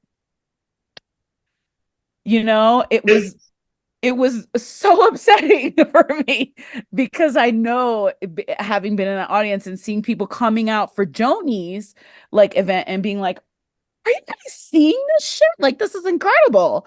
And then having people be, in the stands just be like, how cool. No, this Clapping is beyond on 1 and cool. 3, no doubt, right? This is beyond cool. Like, I gotta say something. Yeah. The gentleman with the white hair sitting behind Elton John, you have got to watch for him. He couldn't be more bored or more disinterested And I mentioned it to my wife, and she's like pissed off at me now. She says, "You totally ruined the concert for me. I just keep watching for this asshole behind Elton John. He's horrible. He's It horrible. He's killed on me, his the amount of phone half people the on their time. phones. During the Joni, he's on his fucking phone. And I'm like, are you shitting me? You have the opportunity that other people would be giving their left foot for, and you're just like, meh. And I thought the Elton audience was more connected than what played for Joni last Yeah, year. agreed. I agree. And they were still dull as dust. Yeah. But in terms of Joni's performance, I mean, that again, blubbering again. And because to be able, repeating myself, to be in the timeline where after all that has happened, we get to hear new Joni lyrics, even if it's not her song. She made it her song, you know, and she and we got to see that she hasn't lost it even a little bit. You know, we got to see that she didn't lose the actual performance part of it, because in the Gorge, you know, she was playing just like this train and she was singing and she was doing all these things. But we didn't like, and we had heard the rumblings of her being able to, you know, being writing again and things like that, but we didn't see it into fruition. And to be able to see it, and especially not just write a new lyrics, but to completely rearrange the song that is already iconic, and she made it even more so, and to put it in a different genre and have it, as Chris said, be even more venomous, and even more so like have people say, oh, that's what that song's about, you know, it's just, I feel so lucky to have been privy to that in my lifetime. So yeah, I mean, damn, Queen Joni strikes again. And Annie Well, Lennox living her best life on those background vocals. Well, and that was the other thing that really I love too, was A great performance. there, as a jazz singer myself, which I don't know if anybody else wants to chime in on with that, but there are times where the background singers were coming in and I was like, just wait a little bit, just wait. And then Joni would sing and I was like, that's exactly the right moment. Yeah. So, you know, it's like you got to have that hang back, kind of cool back phrasing. And that's where the song wanted it to go. But sometimes like Brandy was ahead, or even Annie a little bit. But when you listen to it again, you're like, okay, I mean, I kind of see what they were going for. You know, they don't want to step on her either. Right. But I wondered if that's also Joni just being like, I'm gonna let everybody go ahead, and then I'm just gonna kind of hang back and keep it to myself, Differentiate so that it herself. sounds even Exactly. cooler, because I'm the one doing it at the right time, you know. Hey, Miles Davis was never ahead of the rhythm section. I don't know. Okay? They always said Billie Holiday sang just a little bit behind the beat. And I think that's a lot of the times why we think that Brandy is singing over her, is not so much that she's singing over her, but she's singing in front of her. You know, where she's not taking that, like, if she doesn't take a jazz approach to it, she's taking a more pop approach to it. And that's why it sounds like she's singing on top of her, when in reality, she's just accompanying her off the timing. No, I think there were times that she was singing. Jeremy's buying that one. What? I think there were Jeremy. times that she was singing over her. I'm sorry. Jeremy. I have two quick things to say about both sides now. Number one, I wish Bob was still here, because I want to hear what he thought of the franchise in this presentation, as he calls that song, because it was such an iconic performance. And I second really of all, hope I didn't scare him away. oh no, I don't think anything scares Bob away, does it? He looks like he was really tired. Yeah, he was tired. In a weird He twist said of he life. actually said he was going to leave. He actually did say, "I'm tired. I'm not going to make it much longer." Okay. I was driving when I don't really pay attention to the Grammys, and I kind of knew Joni was on it from following the chat, but I wasn't by the TV, and I was driving, and the person that texted me about the Joni thing, Ruben, you're a Madonna fan. It was Moira McFarlane that was in Madonna's Truth or Dare movie. I became friends with her because she lives in I Tampa. saw that. So I'm like, what a weird twist of fate. I'm learning about Joni Mitchell from this person that I saw on a movie screen when I was a kid that I became friends with. So the seasons, they go round and round. That's my little name drop because I love my friend there. But I have one final little topic that won't take too long. Does anyone else have any final thoughts on the Grammys or Elton John? Mark. Well, I just want to say, I don't remember who it was that said it, but in reference to some things that Jahida said, we are all fortunate to be living in the time of Joni Mitchell. I'll say that. And also, at the age of 70, I am still finding new things to think about when I listen to Joni Mitchell. And I think that will be the case if I live to be 100. So that's that. Happy birthday. Yeah, yay for you. Yay for you, Mark. Yay. You have 20 more minutes. Yeah. All right. In another 30 years. I would I'm love on the to hear West Coast. Oh, that's so- right. You're on the West Coast. God. I want to hear Lauren's perspective on things. Yeah. I'm getting quiet because I'm getting pretty tired. So, but just, yeah, I think it took, when Brandy introduced it, what a Joni thing to do, Yeah. to write those words. I thought, like, who really could do that and do it as well as she did? Nobody, like literally no one. And both sides now, I do love how it's just evolved over time and how she presents it different every time and how the song has evolved for me personally throughout, how I connect with different parts of it. And I thought it was a great song to do for the Grammys because, having that, I think Love Actually, when they used the travel, was it the Travelogue version they used in that? And how does that not stick with you, right? Like people know that song. And obviously all the different covers, people that have covered it, even Frank Sinatra, so I think it was a really wise song choice that also has depth. I love Big Yellow Taxi. It's not that it doesn't have depth, but it's not both sides now, right? We were all afraid in the chat that I was being cynical. I'm like, she's going to do the Big Yellow Taxi and then do the Put Up a Parking Lot at the end and the crowd's going to go wild and it's going to be stupid. I was wrong.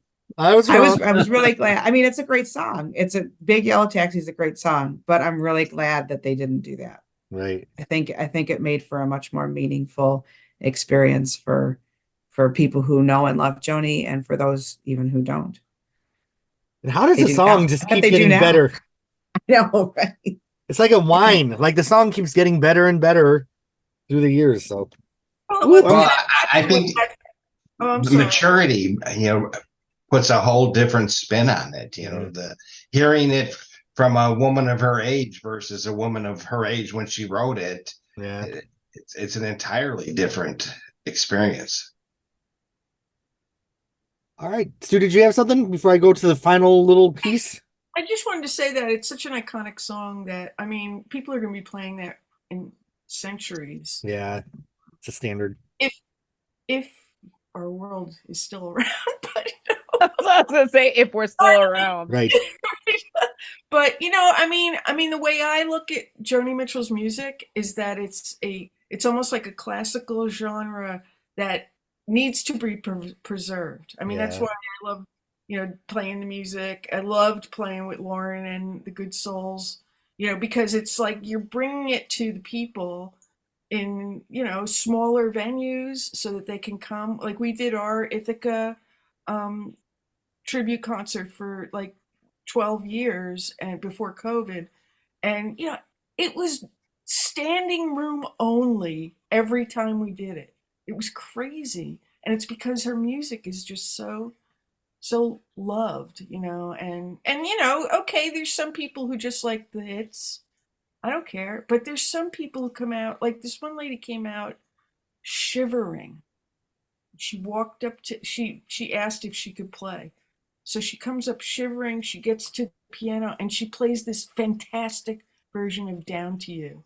Oh, A local person just getting up and doing it, and it's like, I mean, that's how she gets into your blood, I mean, you don't even want, like, you're not even the type of person who is, extroverted enough to go and do it, but she did it Like holy wine. Exactly.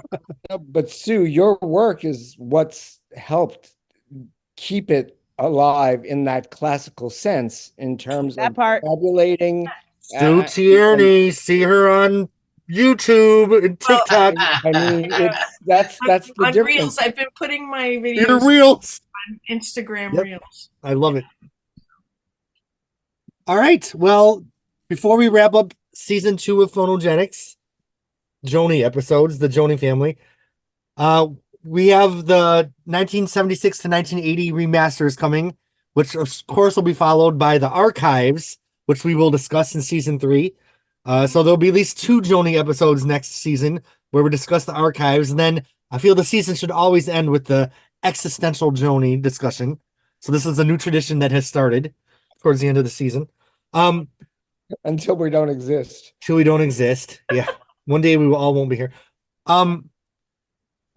After this next archives, like each remasters, and I put this in the group chat, each remaster set has like 4 albums.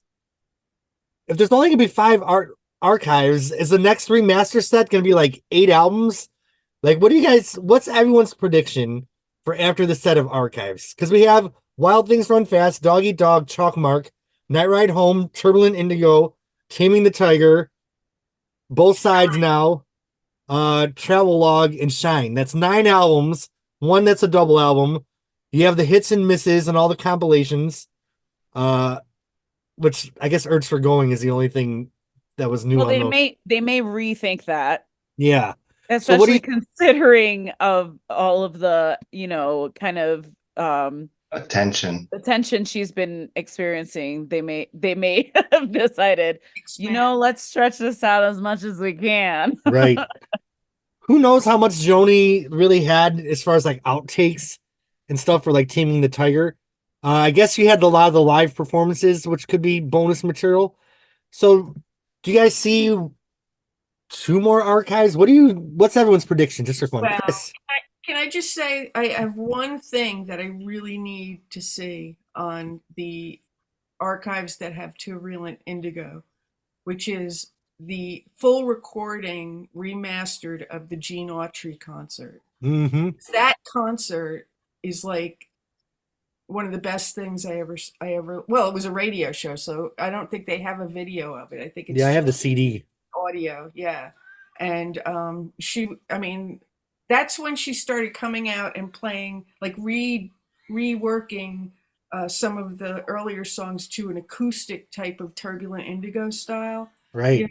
And it was so fantastic. Like just like this train really started getting played a lot. Yeah, and Trouble Child. she'd do a Harry's House without the centerpiece part, and she would, I mean, it was just incredible. All right, we have Chris, Ruben, and Jack. Oh, bye, Lauren. We will see you in the future. Thank you for joining us. All right, Lauren. Yes, I thank love you. that you were Very, here, very- Lauren. Best I of did too. family. Yes, well, we will. Take care. Take care. Have a good night. You too. Wow. Predictions for archives. I don't know that there's going to be too much unless there were some early demos and some things that she might have laid down for songs that never made it to Both Sides Now. But I don't know how many pieces they might have thrown away, that didn't make it to the recording.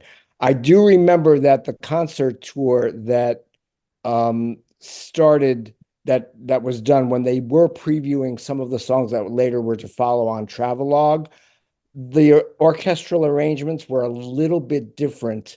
Things like what became the introduction to Cherokee Louise was a motif that was used more heavily on what she was touring with on the version of For the Roses that was changed before it went to Travelogue. And I did hear one show that was not that was recorded from that tour, and I seem to have remembered that, and it bore it out. So I don't know if that's something that is, it might be too esoteric and too small a thing. And also, when Vince Mendoza does a full score, I have a feeling he would probably not be real happy by anybody putting out, and she probably wouldn't like the sound of it, even of just the synth demo that he might create to show it, or to give her a listen, to preview it for her. So I don't know. I don't think there's going to be too much on the orchestral stuff. What I would love for them to do, barring no newer material, is she had released a compilation called The Beginning of Survival, which I think was the most successful of all of the compilations. I would love to see that expanded to include some of the songs from Shine. Okay. And I think that would have maybe, reordered as she would see fit. And I have a feeling that would be a real important statement piece for her to release. I think that would be a very, very good thing to do for the planet, myself. And kind of a little bit, wasn't the ballet soundtrack kind of that concept a little bit? Because I feel like a lot of stuff from the Beginning of Survival was on there with a couple songs. You're right. You're right. It was. Oh, yeah. I mean, that's the kind of serious nature. And I'm not saying that what I would be looking for, I kind of think about the ballet as a really great compliment for Green Flag Song, which was the the artwork that she was that she had done a couple of shows with, those large photographic canvases. But these I don't disagree. I think it would be more of that theme, but it would, without the visuals, maybe it might reach a slightly larger, might require just a slightly less attention and still be able to communicate. It's funny when Sue said, like, if the world's still here in 20 whatever, I'm like, well, just listen to the songs from Shine if you want to talk about the end of the world, because that's what half that album's about. Okay, Chris, anything else, or else we're going to move to Ruben? No, I love you all. Oh, this was so wonderful hearing all your voices. All right, Ruben, Jack, Jahida.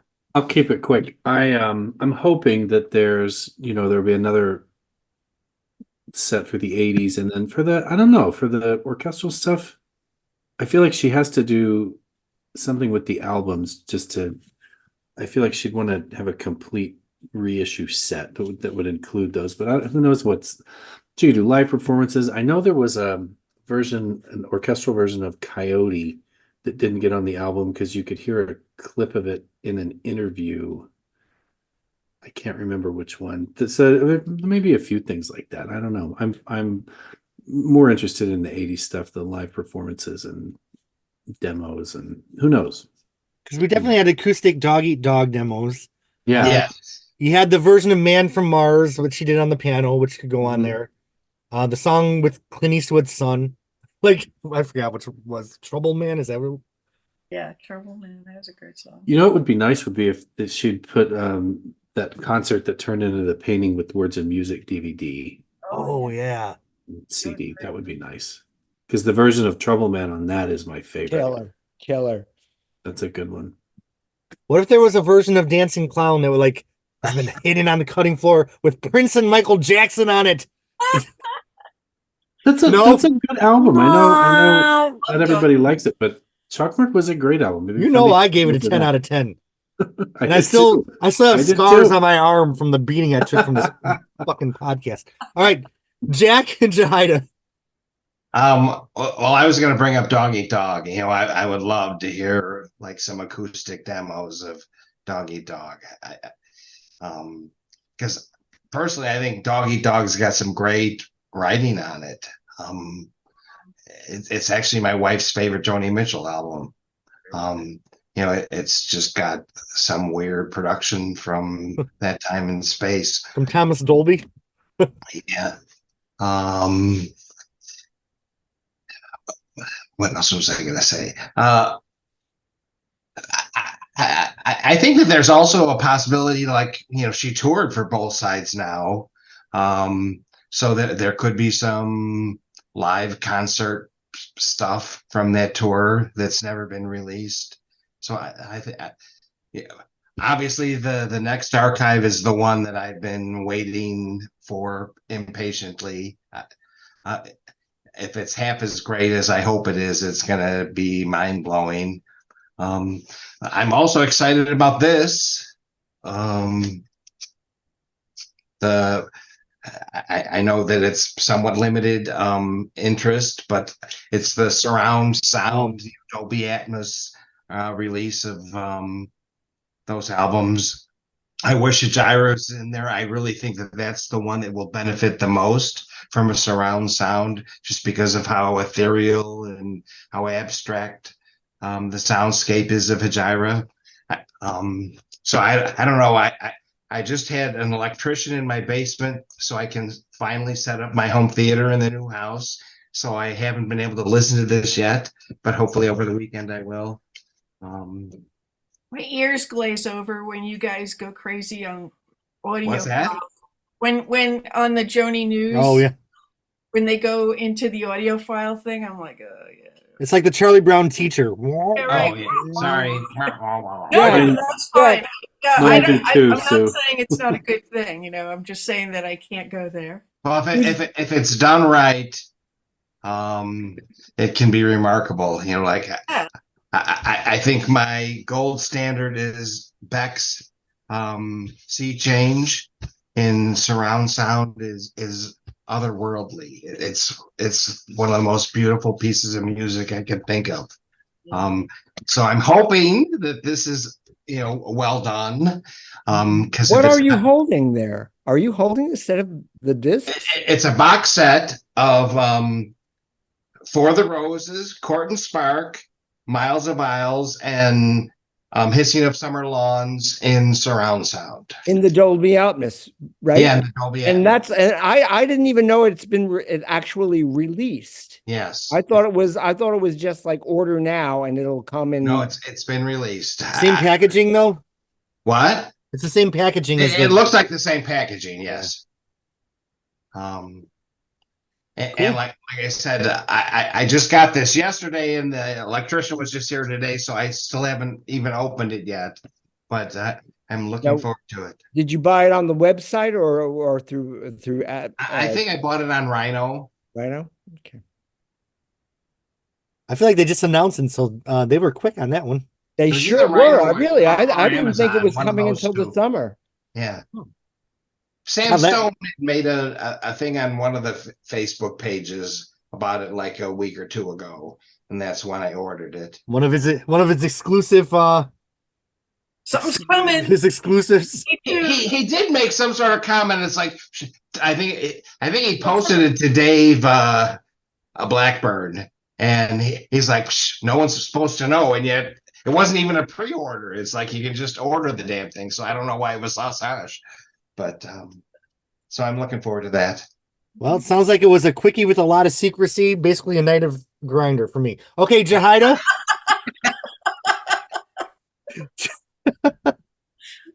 Well, I wanted to talk about what Chris had mentioned, where what as well, and say I don't know, because I was trying to find what albums of Joni were under the Universal Records umbrella. But in 2008, there was that fire, and a lot of her master recordings were lost. Wow. So I wonder if that might also put a damper on the ability for them to come up with some, archives. Or if perhaps some really freaking enterprising person in the studio maybe had kind of also had their own little recording, and they can, looking what they did with the Beatles track that just came out, where they took like the scratchiest music and managed to make this amazing thing with technology and AI. You never know, they might have been able to take these non-master recordings that somebody may have done at the time and make them something incredible. So I think there's, like I said before, I think there's going to be perhaps more than just two more. But I'm really also very excited for Hajira to come out because I will also be on my own Hajira. So it'll be like Hajira on Hajira on Hajira and right, like that whole thing. Yo dog, we heard you like the Hajira, so we put a Hajira in your Hajira. And so I'm really really looking forward to it. This is, I think the thing we've all been waiting for. Maybe some of us waiting for chalk mark in a rainstorm. but Jahida, maybe you'll be in Florida when we do the next Archives podcast, so we can do it together. Oh my God, that would be so fun. But yeah, I'm really looking forward to this next one. I also kind of get the wah, wah, wah, wah when people start talking about, the audiophile stuff as well. Because I mean, even though I feel like my brain does hear sometimes these things, I'm just like, honestly, when it comes to Joni, they just all sound good to me. So even the shittiest things sounds good. So I also am like, I'm not the market for those kinds of things. So but yeah, this is and honestly, as much as I do have a love for her previous albums, this is what I really want to hear the outtakes on, you know? And I think these might be the first archives I actually purchased. So You will be on the podcast then? yes, I think that one I might be part of it because I'll have a lot of time in my RV to be listening to it as well. And I'll be able to really give it some thought. So yeah, looking forward to it. Don't podcast and drive. I will not. Well, so that's the other thing too, is that I'm, I don't know how many of you are aware that I'm doing this thing, but it is the how many, it was 1974, so it is the 50th year anniversary of Joni writing the lyrics to Hajira. And so I got an RV that I have named her Hajira. She is 1979 Itasca Sundancer, so she's as old as I am but has less mileage. And so I am oddly at a parallel in my life with what prompted Joni to write that album and go on her cross-country tour as well. And I am going to recreate her trajectory. So starting in January after Jeremy and my mother's birthday, because hers is the 11th. So afterwards, I will be literally going on Route 10 with a couple of stops here and there. And For some Winn-Dixie cold cuts? yeah, there'll be probably a lot of Winn-Dixie cold cuts in my RV. And I'll be stopping along the way. And I think as of right now, the idea is that I will be vlogging the whole entire thing. And each stop is going to correlate to a different track on the album. And so I am it probably won't be in order. But I'm also going to talk about what prompted this whole thing and why it's just such an odd moment in time that I feel even more connected to the album than I ever did before. And yeah. So uh the information will be out there very soon. I have a website. I have plans on. I even made a new YouTube channel specifically for it. So Do you want to share any links, or is that preliminary? I'm sorry? Do you want to share your website with everybody? Oh, it's jahidasperanza.com. So if you can see my name on this thing, it's that plus.com. So not very difficult to figure out. So yeah, I will have everything all set up for that as well. So Is there a dot between? That is so Around here? great. Yeah. I can't That's so believe cool. it. That is so cool. I want to be you. do you? Are you sure? It comes to a lot of issues. I want to be that cool anyway. One of those road trips ended up in Maine. If you come up this far, open invitation at my place. So Well, thank you. Like I said, I'm going to be very close to you for a long time, so we'll definitely have to do that for I sure. love it. When you guys are talking about the sound quality, like I come from like a punk DIY background where like we released all our music on these cassettes with so much hiss, and I don't even hear it.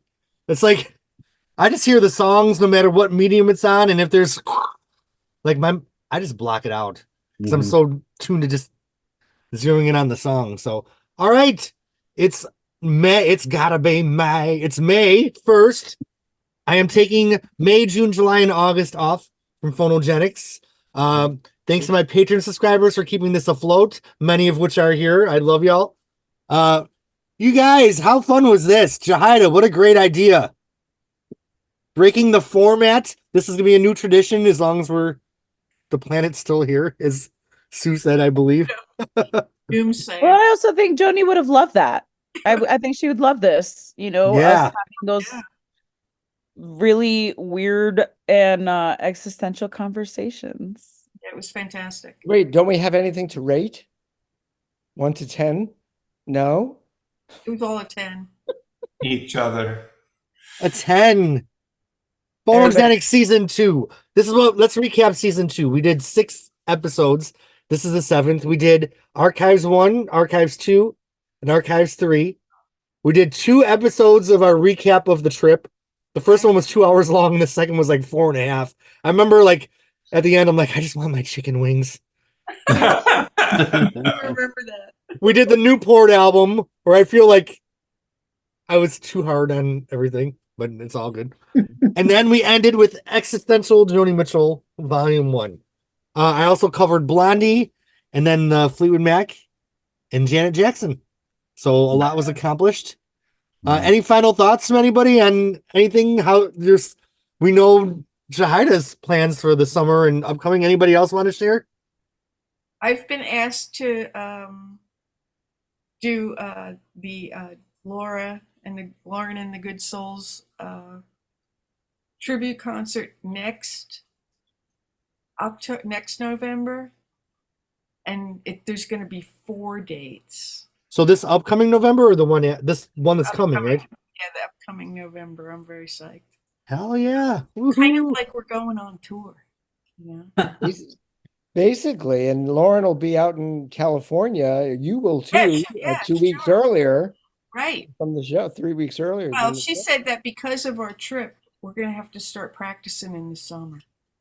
It's like, oh my god, what have I gotten myself into? You're gonna be amazing. You always are. You've gotten yourself into happiness. Yeah. Mm-hmm. Don't Hijira tour it and cancel it in the middle. No, I'm just kidding. You're gonna Shadows and Light it and have a great live performance. Mm-hmm. All right. Well, I love you all. I will see you in the Joni chat. We will be in touch.